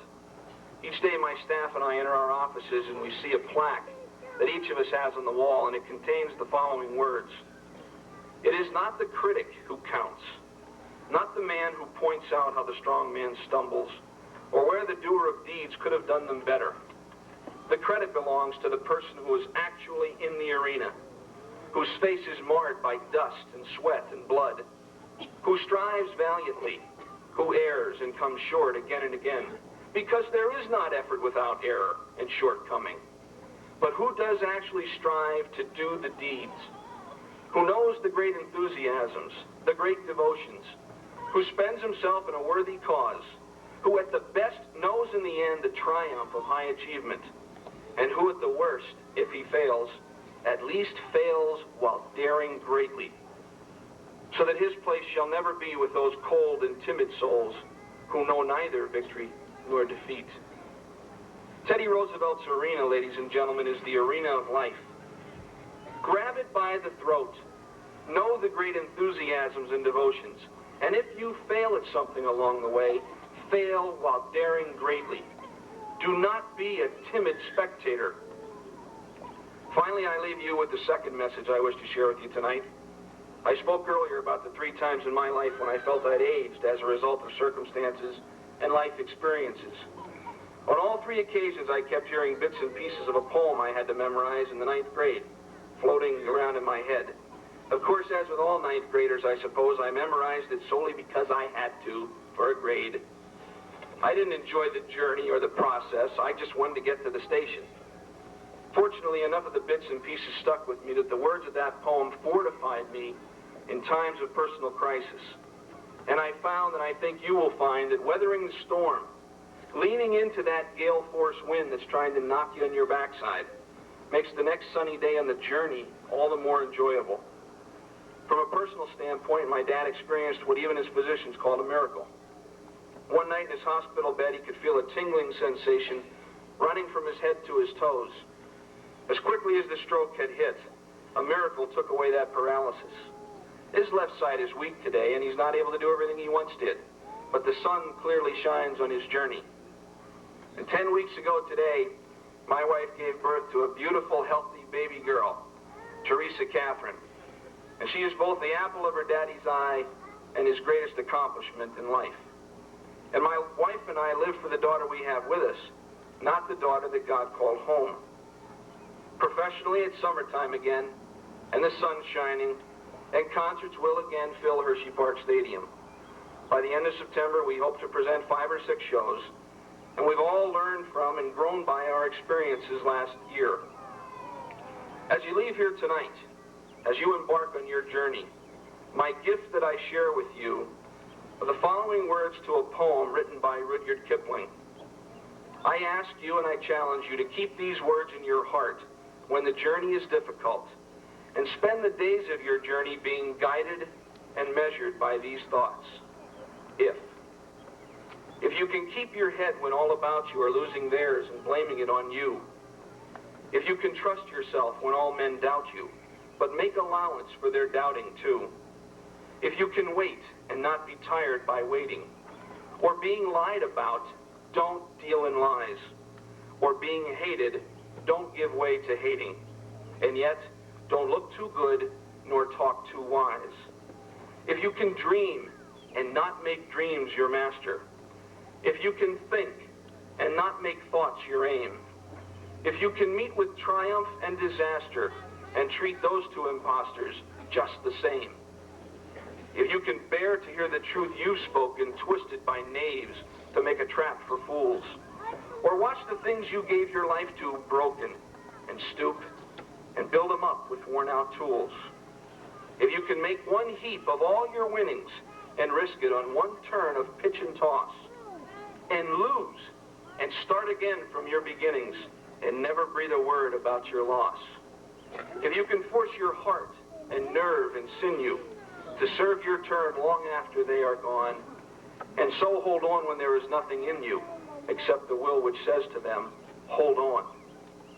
If you can talk with crowds and keep your virtue, or walk with kings, nor lose the common touch, if neither foes nor loving friends can hurt you, if all people count with you, but none too much, if you can fill the unforgiving minute with 60 seconds worth of distance run, then yours is the earth and everything that's in it, and which is more, the game of life you will have won.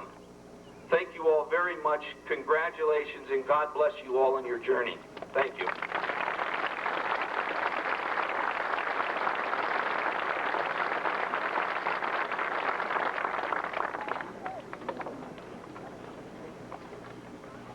Welcome. We are all aware of the reason that we are gathered here at this moment in time, to witness the achievement of relatives and friends. That achievement, graduation, signifies various things for different people. For some, it is the fulfillment of a long-awaited dream, the opportunity to gain the freedom that we have only seen glimpses of until now. For others, it is an occasion to reflect upon the past, whether that conjures up recollections of joy and camaraderie, sadness and strife, or a combination of the two. Still, for others, it is the commencement of a chance to seek new opportunities. When I contemplate my sentiments concerning graduation, I tend to imagine all of these notions. I have long awaited the day when I would experience the gratification that results from such an accomplishment, to successfully traverse all the barriers that arose on the path to this day. In the last 13 years, we have all learned many things about life and other people. We have been exposed to different points of view that have helped to change or shape the values that make us who we are today. These ideas have originated from different sources. Our families, who have raised us and cared for us for 18 years, they have stuck by us through trials and triumphs. We know what our families mean to us, and to them I say thank you. Our teachers have also been instrumental in our lives.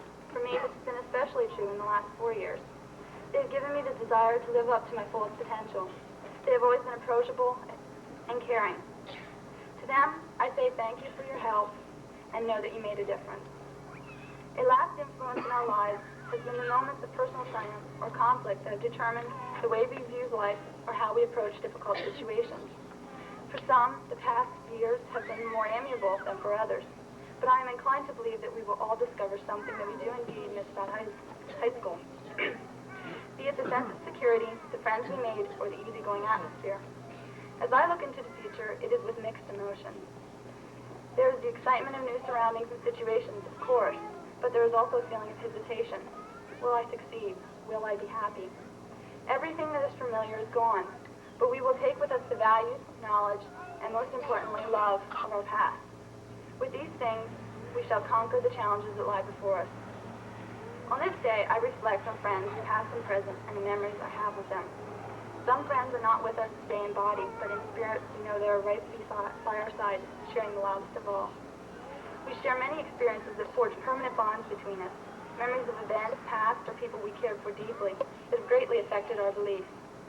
Everyone carries with him recollections of certain people that impressed upon him lessons and values in life, whether through their beneficial deeds or their misfortunes.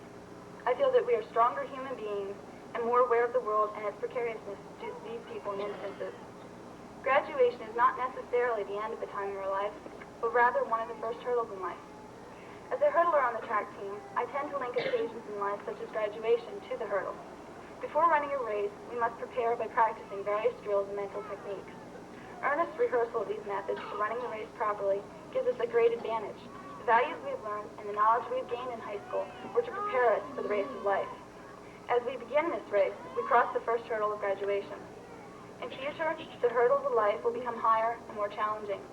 These are conceivably college, a job, the military, eventually even marriage and children. In these endeavors, we can only hope and try our best to use our past to our benefit and equal the feeling of success we are experiencing now. At points during the race, we will falter, and the hurdles of life may trip us and slow our progress. But this is when we will raise ourselves over the obstacles before us and continue the race to achieve the goals we have set for ourselves. At this stage, the finish line seems far beyond our sight or reach, but as we continue, it will become evident that no matter how difficult to achieve it seems, with perseverance and determination, belief in ourselves, and hard work, we will acquire our purposes and ambitions in life as we have attained our goal of graduation. All of my fellow classmates have within them the drive to continue this race of life, and I feel certain that they will indeed achieve all that they hoped if they try their best. And so I'm able to say that in the years to come, I believe that we will all prove to be successful and instrumental in changing the world for the better. Thank you.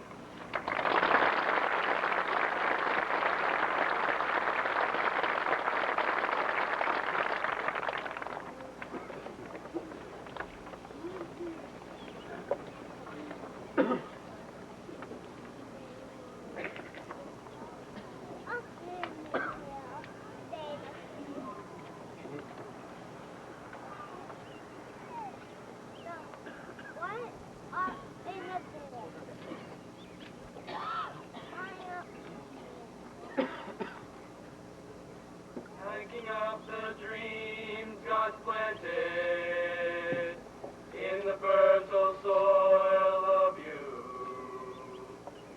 Can't believe the hopes He's granted. Leave the chapter in your life is through, but We'll keep you close as always. It won't even seem you've gone, 'cause our hearts in big and small ways will keep the love that keeps us strong. Friends are friends forever if the Lord of them, and a friend will not say never, 'cause a welcome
2022 graduating class from Upper Dauphin Area High School, a school nestled in the heart of the Lycans Valley. If I announced this anywhere else in the state of Pennsylvania, people would say, where? Or, hey, that's where my garbage goes. Nonetheless, while we all know we're not from a very famous area, to us, it's home. The Upper Dauphin area was recently referred to in a newspaper article by Deb Kiner and Michael Stotts as the land that time forgot, and the lost land. These names are creative attempts to describe our isolated area, and perhaps they are accurate. Being located so securely behind Peters Mountain, we have a barrier that keeps us apart from the rest of the county. Randall Dilling, police chief of Millersburg, says, "It makes us feel as if we're in Never Never Land." This isolation has caused us all to say at least once, "I can't wait to get out of this valley." This is unfortunate. Since we can easily see the many negative points to our isolation, it makes it harder to see why we are actually very fortunate to be part of such a remarkable area. Perhaps the best part about being in a small school in an isolated area is the great support children get from their families and the community. My point is proven as I look at all of you here today. We have a wonderful turnout because of your true concern for us. During the school year, there are a lot of adults that contribute to and participate in school functions, whether they have children in school or not. These people, along with local businesses, are found giving up their time and money to help with activities such as St. Jude's Dance-a-thons, post-prom preparations, and school dances. These people serve as excellent role models for us and are perfect examples of the support we students receive every day from outside the school walls. Sometimes we take these people for granted, but whether they are friends in the community or proud family members, we couldn't have made it here without their support. In school, we've received an enormous amount of attention and support from our faculty, staff, and administration. In fact, being in such a small, isolated area, we are able to have close personal friendships with many teachers and administrators.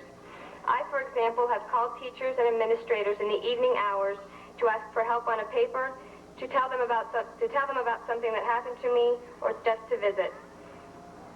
Also, throughout the course of my high school years, I have spent a lot of time in the high school office working on various projects. It was with the secretary's patience and help that I learned a lot of executive procedures and consequently gained 2 wonderful friends. It's a wonderful feeling to have such caring adults within arm's reach. Due to their personal support and expectations, a lot of us have worked harder and performed better than we thought possible. That's what education is all about, motivating the students to do their best. With the small classes and in a small community, this was possible.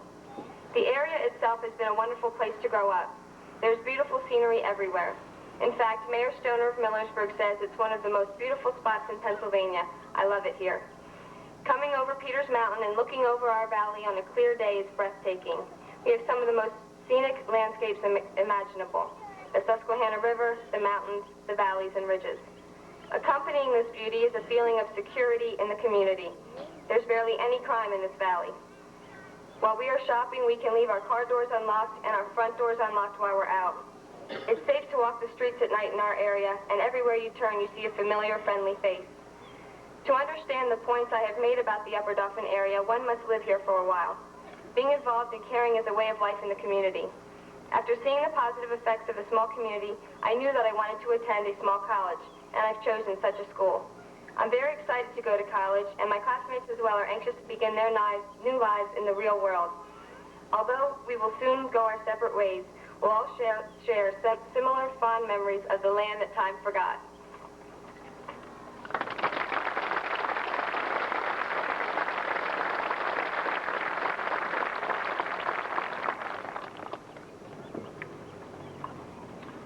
Dr. Feaster, parents, friends, and of course members of the class of 1992.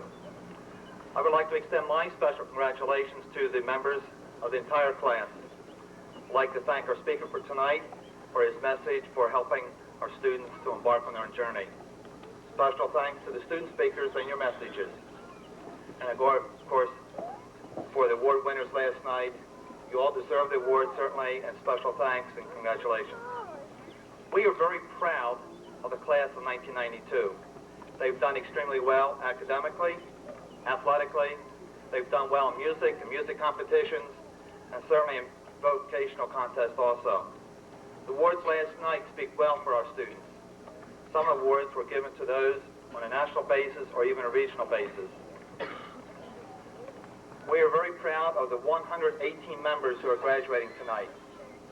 Statistically, we have maybe some first or almost first, with 68% of our students going on to higher education or furthering their education. We have 50% of our students going on either to a four-year college or to a two-year program, then eventually transferring to a four-year program.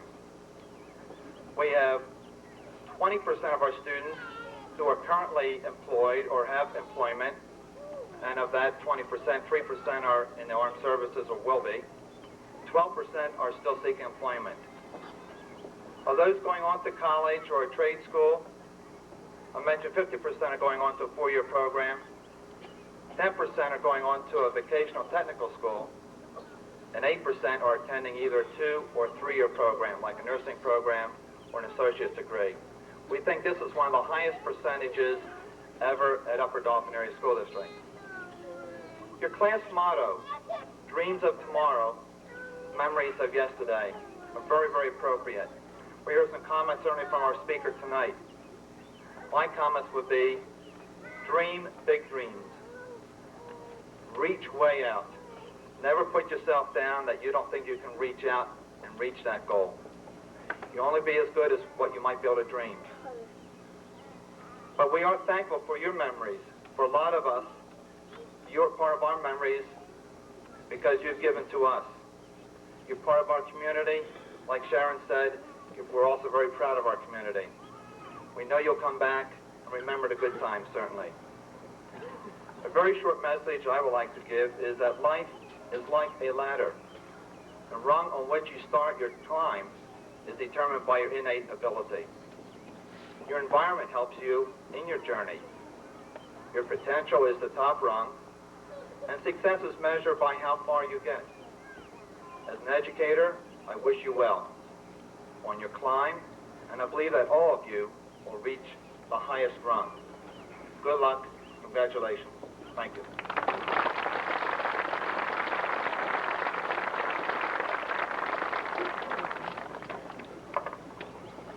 On behalf of the Board of School Directors, I'd like to congratulate all the members of the class of 1992 for successfully completing the requirements for graduation from the Upper Dauphin Area High School. Today marks the end of your high school years and the beginning of your life as an independent, decision-making adult. You now have many important decisions to make regarding your future. Some of you will be furthering your education by attending colleges and trade schools. Some will be entering the military, and others will be starting new jobs. Whatever the choice, be sure that it is your own choice. Allow others to guide you, but don't let them make decisions for you. Never be afraid to try new fields. Don't be disappointed by your mistakes. Rather, use your past experiences as stepping stones toward future goals. And always remember, success isn't measured by the amount of money you have in the bank or by the amount of degrees you have on your walls. Success is the feeling that comes from within by knowing that you've done your best, you've enjoyed what you're doing, and you somehow made life a little easier for yourself and others around you. Good luck to all of you in all of your future endeavors. Thank you.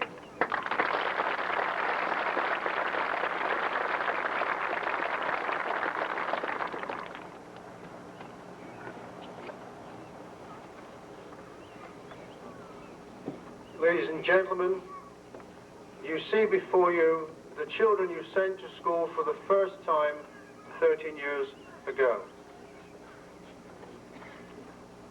What they have become is primarily a product of their God-given talents and their own native diligence.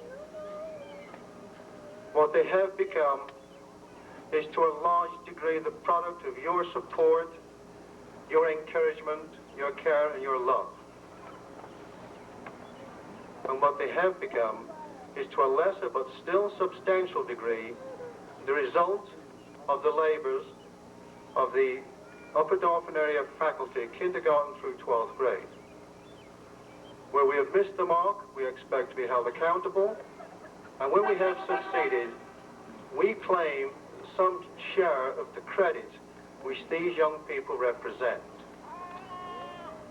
Mr. President, Mr. Superintendent, I certify that these students have met those standards laid down by the Commonwealth of Pennsylvania and by the Upper Darton Area School District Board of Education for the awarding of a high school diploma. Ladies and gentlemen, it is my honor and privilege to present to you the Upper Darton Area High School graduating class of 1992.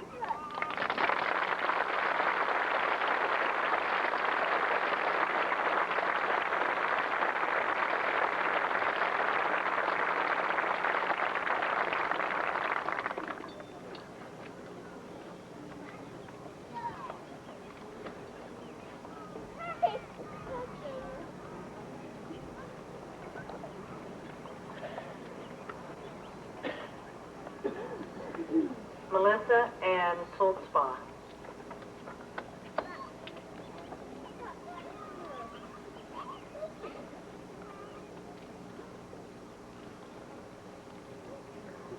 Melissa Lee Rebuck.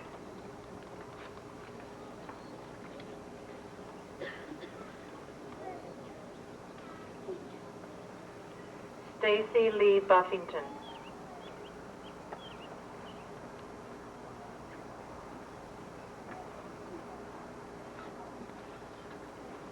Sharon Lee Shadle.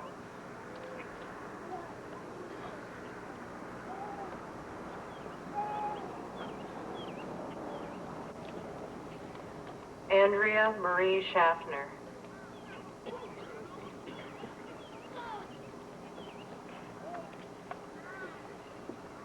Lori Lynn Hoover.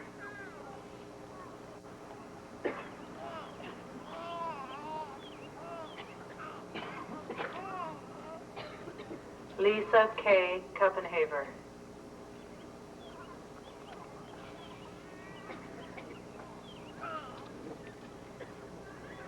Darren Michael Scheidler.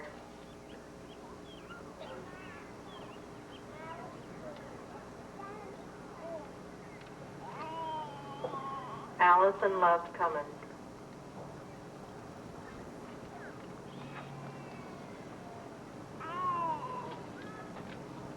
Vicki Sue Shiro.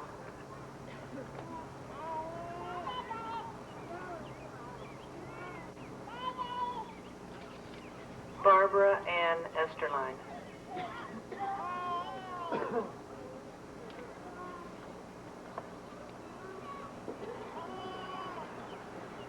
Gigi Louise Krepich.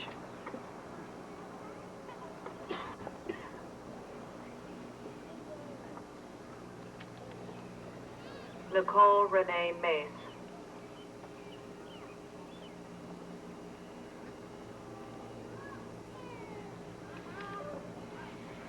Jeanette Marie Trewitz.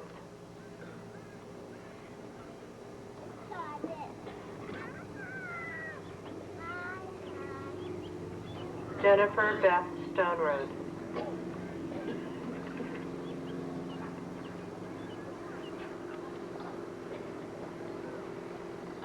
Anthony Patrick Vinchik.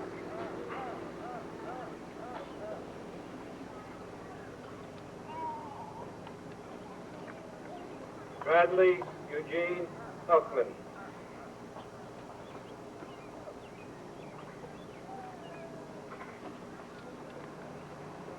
Jeremy Ryan Eshelman.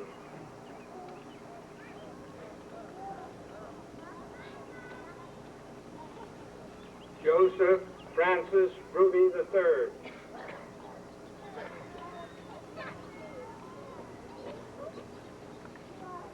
Bruce Allen Huffman.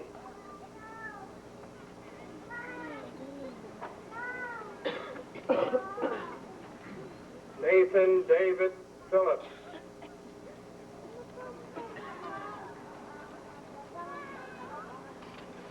Richard Thomas Kerwin.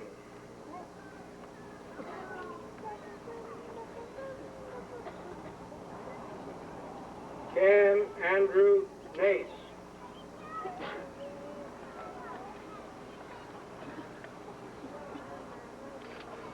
Gerald Clayton Stauffer, Jr.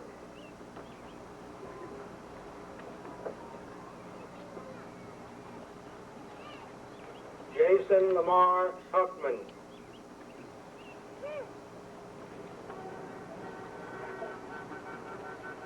Brian Allen Kraft.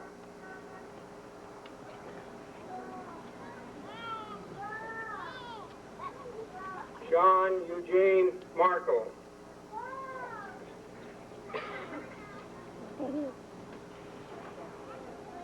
Brian Keith Scholl.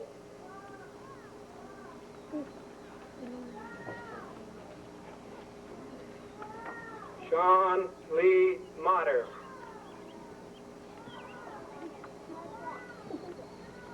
David Ray Furster.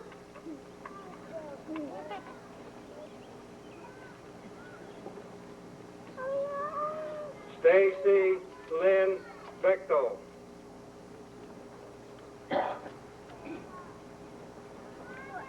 Sherry Ann Smith.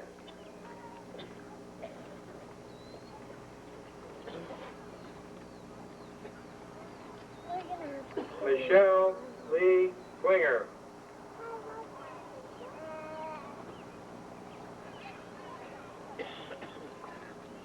Christine Yvonne Troutman.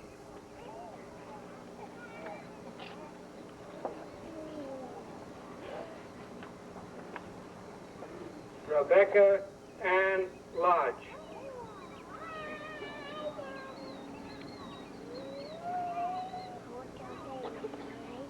Jennifer Lynn Shamari.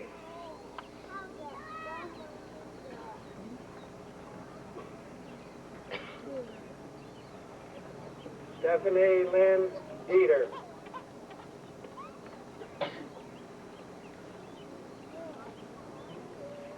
Jill Marie Lucas.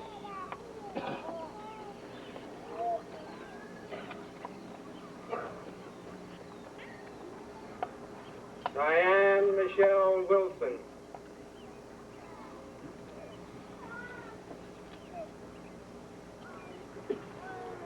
Pamela Ann Hartman.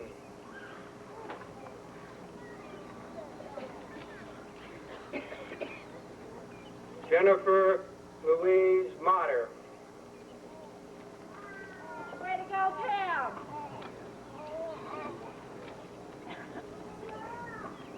Lee Marie Savage.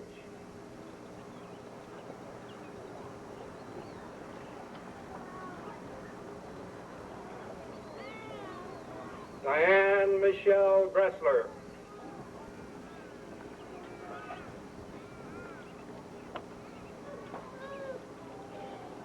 Cynthia Ann Zerby.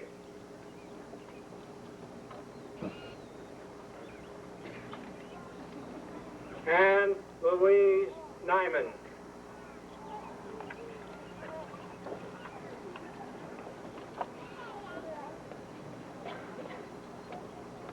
Joby Lynn Hassinger.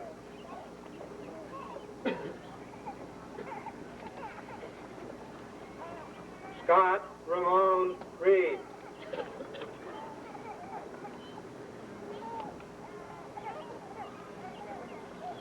Anthony Michael Deppen.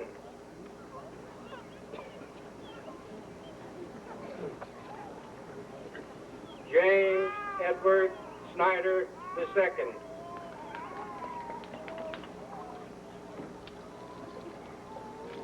Brian Lynn Henninger.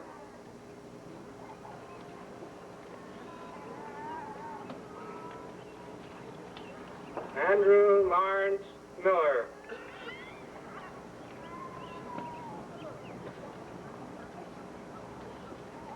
Dennis Ray Lanker, Jr. Ian Christopher Smeltz. Matthew Vaughn Boyer.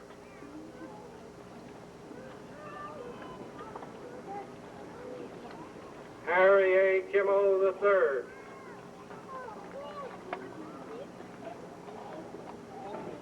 John Christopher Houston Olin.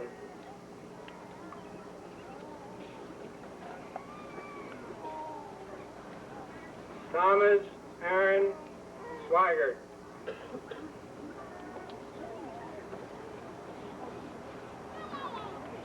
Richard Dennis Gilbert, Jr.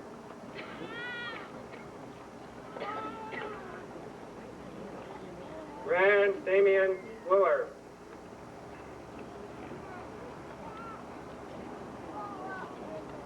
Matthew Peter Zielinski.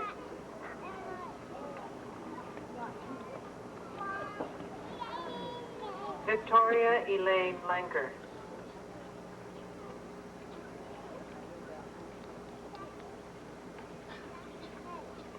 Tiffany Ann Loudenslegger.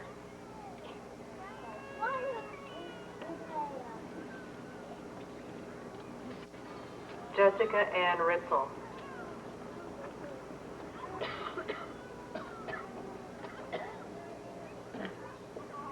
Christine Donella Smink.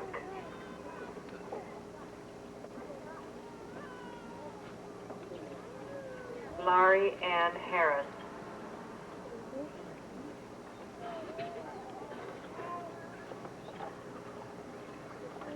Polly Jadine Bixler.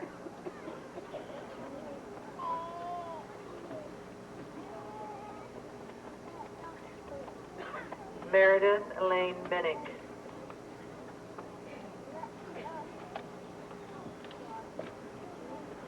Allison Renee Minnick.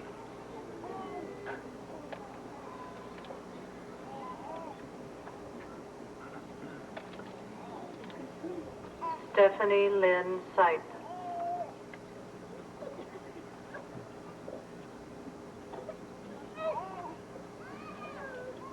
Dawn Elizabeth Troutman.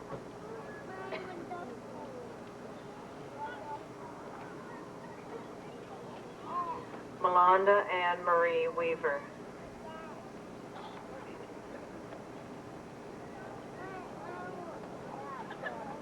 Kara Alana Laskowski.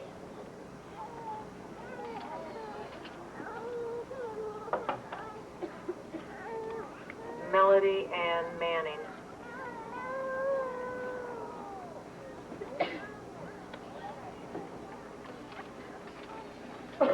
Kira Leanne Kiefer.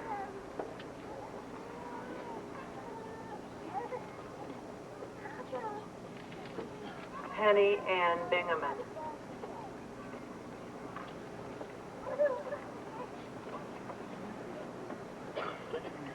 Steve Richard Sittlinger.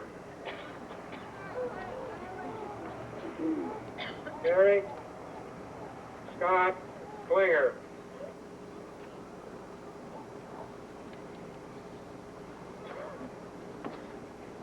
Lloyd Raymond Buffington.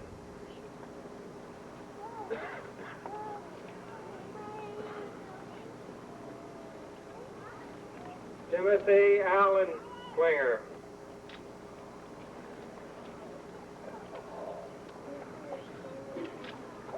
Robert Leroy Kiter, Jr.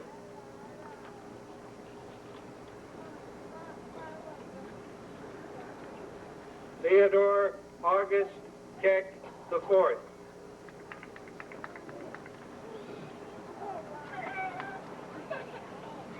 Mark Anthony Daniels.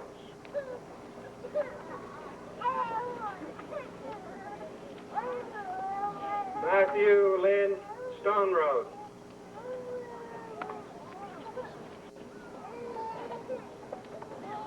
Brian Charles Esterline.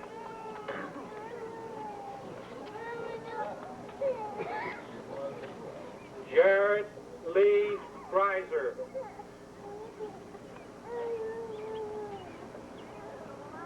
Gregory James Cassidy.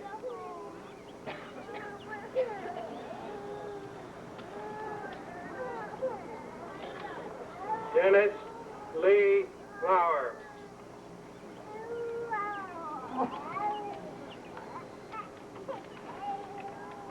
Austin Bradley Crum.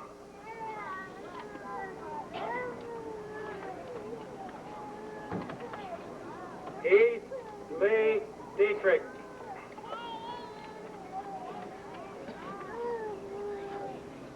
Daniel Eugene Merwine.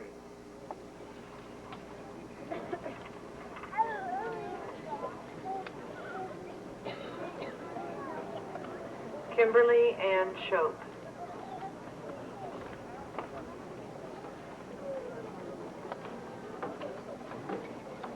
Kimberly Ann Snyder.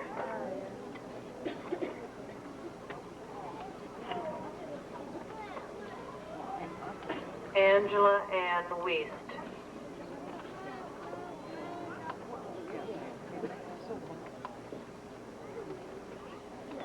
Jesse Ray Margatansky.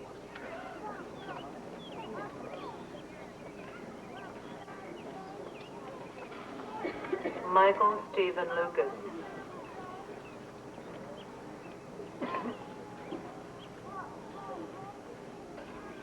Scott Douglas Rudisil.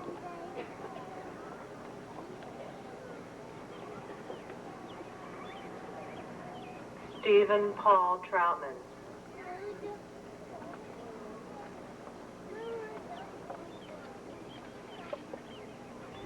Ivan Peixoto Cunha Melo.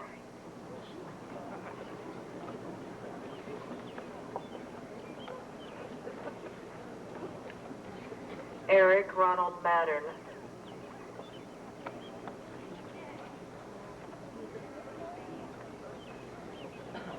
Roger Calvin Lucas.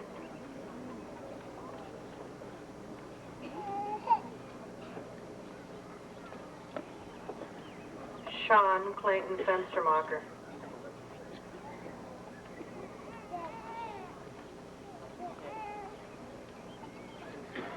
Jeffrey Scott Snyder.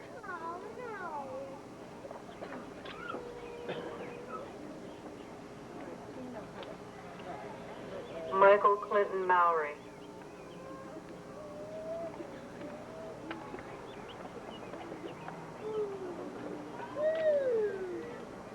Brent Eric Bell.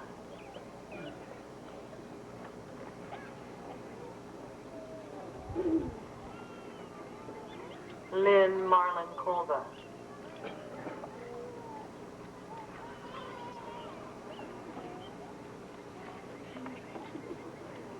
Kevin Paul Booker.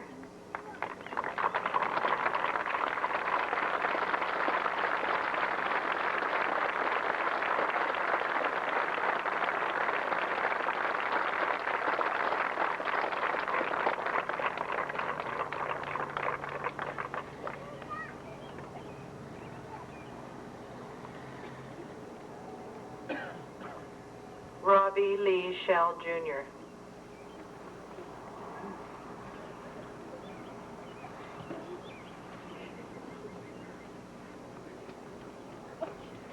Jeffrey Eugene Sherman.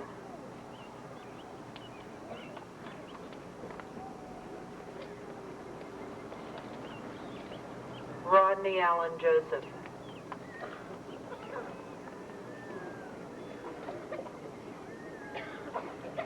Nathan Scott Schwartz.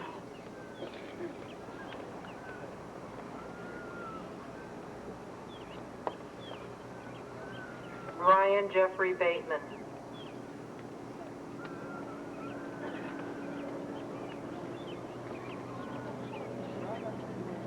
Daniel George Whitmer Jr.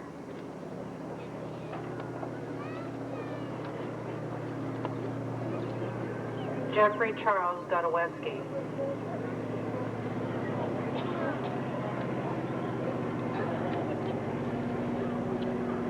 Simon Joel Lebo.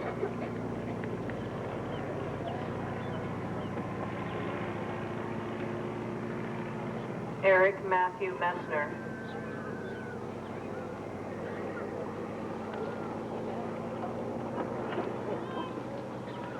John Edward Platzer.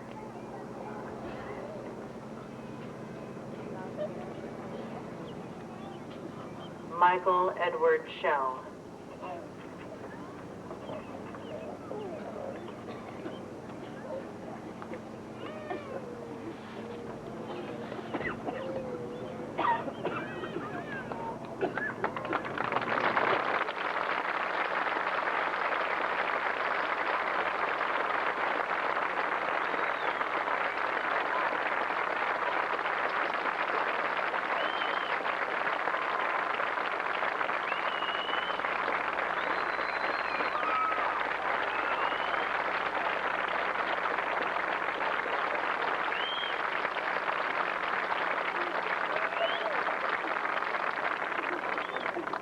pray.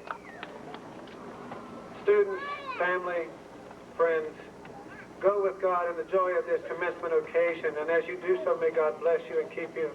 May God make his face to shine upon you and be gracious unto you. May God lift up his countenance upon you and give you his peace. In the name of Jesus, amen.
That's all right.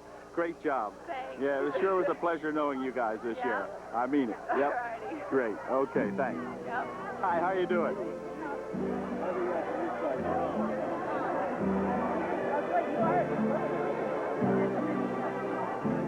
It's a time for joy, a time for tears, a time we'll treasure through the years. We'll remember always graduation day. At the senior prom we danced till 3, and then you gave your heart to me. We'll remember always graduation day. Though we leave in sorrow all the joys we've known,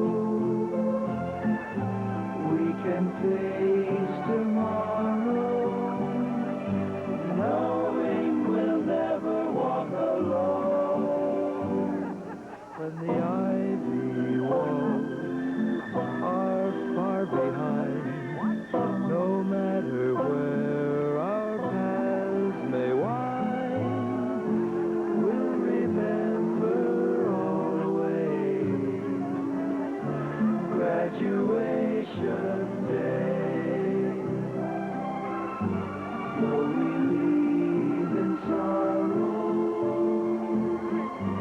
all the joys we've known, we can face tomorrow, knowing we'll never walk alone. When the ivy walls are far behind, no matter where our paths may wind, we'll remember always graduation day, graduation day, graduation day.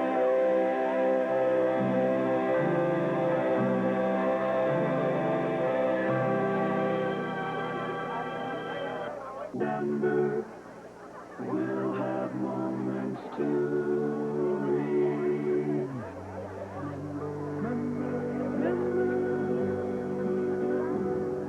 The New Year's Eve we did the town, the day we tore the goalpost down. We will have these moments to remember. The quiet walks, the noisy fun, the ballroom prize we almost won. We will have these moments to remember. Those summer turns to winter, and the present disappears. The laughter we were glad to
a time for joy, a time for tears, a time we'll treasure through the years.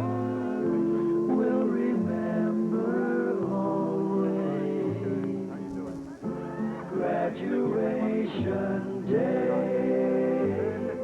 At the senior prom we danced and flew, and then you gave your heart to me. We'll remember always graduation day. Though we leave in sorrow all the joys we've known, we can face tomorrow, knowing we'll never walk alone.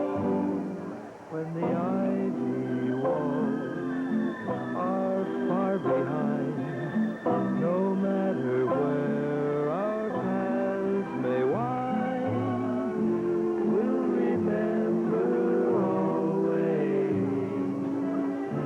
graduation day. Though we leave in sorrow all the joys we've known, we can face tomorrow, knowing we'll never walk alone. When the ivy walls are far behind, no matter where our paths may wind, we'll remember always graduation day, graduation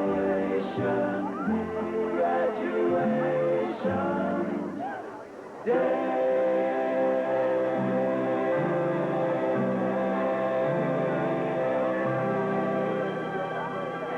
How you doing, Todd? Congratulations. Yeah, there you go. Attaboy.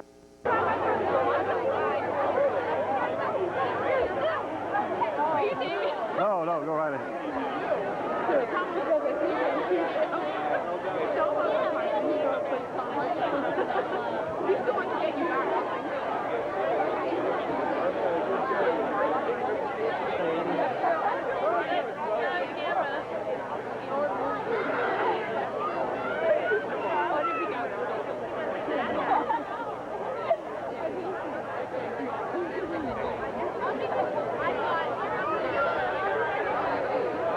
That one.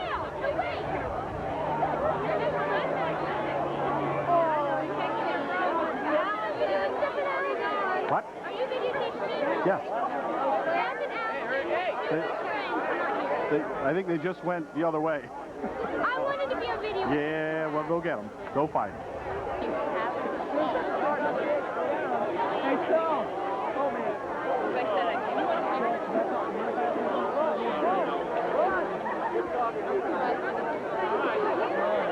Yes, you do. Tony, keys in the door.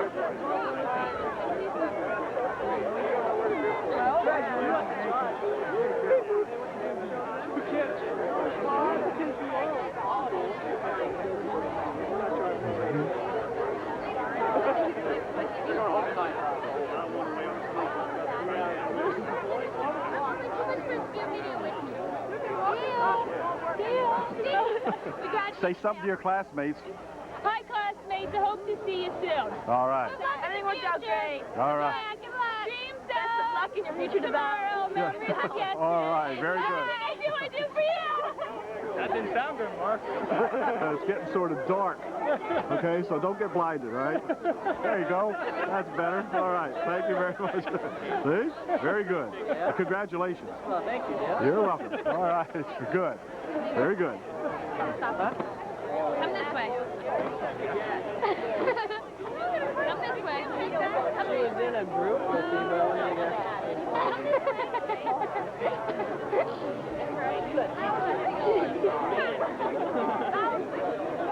Doing. I'm happy. Yeah, all right. You look happy, Craig.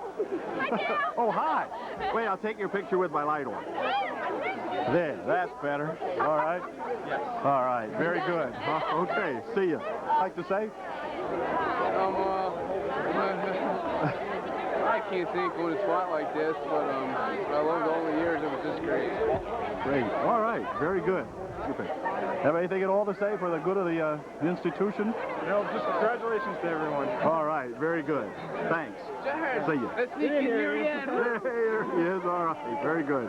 Take a picture of all those flowers. And super job. Congratulations to you. Yeah, very good. All right. Anything to say? Pardon? Oh, thank goodness that speech's over. All right. I know what you mean. Okay. Thanks. Hello. My cousin Kira. These are our friends. Kristen here. Yeah, right. Yeah. This was my best friend Kira. All These right. are all my friends. All of them. Okay, very good. Anything else? I know. No, that's it? I'm happy to be out of here. All right, good. No? Okay, you're welcome. A picture of you taking a picture. There you go. All right. Vicky, look. Yeah. Come on, Vic, get in here. Come on, Vicky. Hi. Hi, if you want to say anything, you may say something.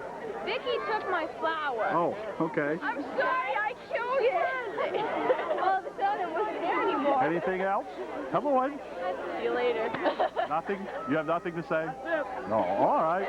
Okay. Congratulations. All right, there you go. All right. Anything else? Nope. Okay. Yeah, and Matt Boyer better look at it the 5-year reunion because I'll have a water gun. All right. Hi, come on. Do you want to say I lost something? my medal. Oh my gosh. No Can't kidding. find it. Uh-oh. Get You're in that trouble. guy there. He's a retard. All right. I am a retard. This is a See? retard. All right. He left Matt. He's a Yep. Okay. Sorry about her. Thanks a lot. You're my buddy too, Sam. I think that. Uh-oh. I just picked it up. It was on the ground. It's dropping. I swear to God, I didn't pick it up. Hey, Jack, oh yeah, that's right. Yeah. We're tracking. This is what Yeah. to keep me You had a great year, huh? Yeah. Yep. Very good. Very good. I had a good year. Oh, yes, you did. Sure. All right. Anything you'd like to say? To your track friends, to your track mates, anybody.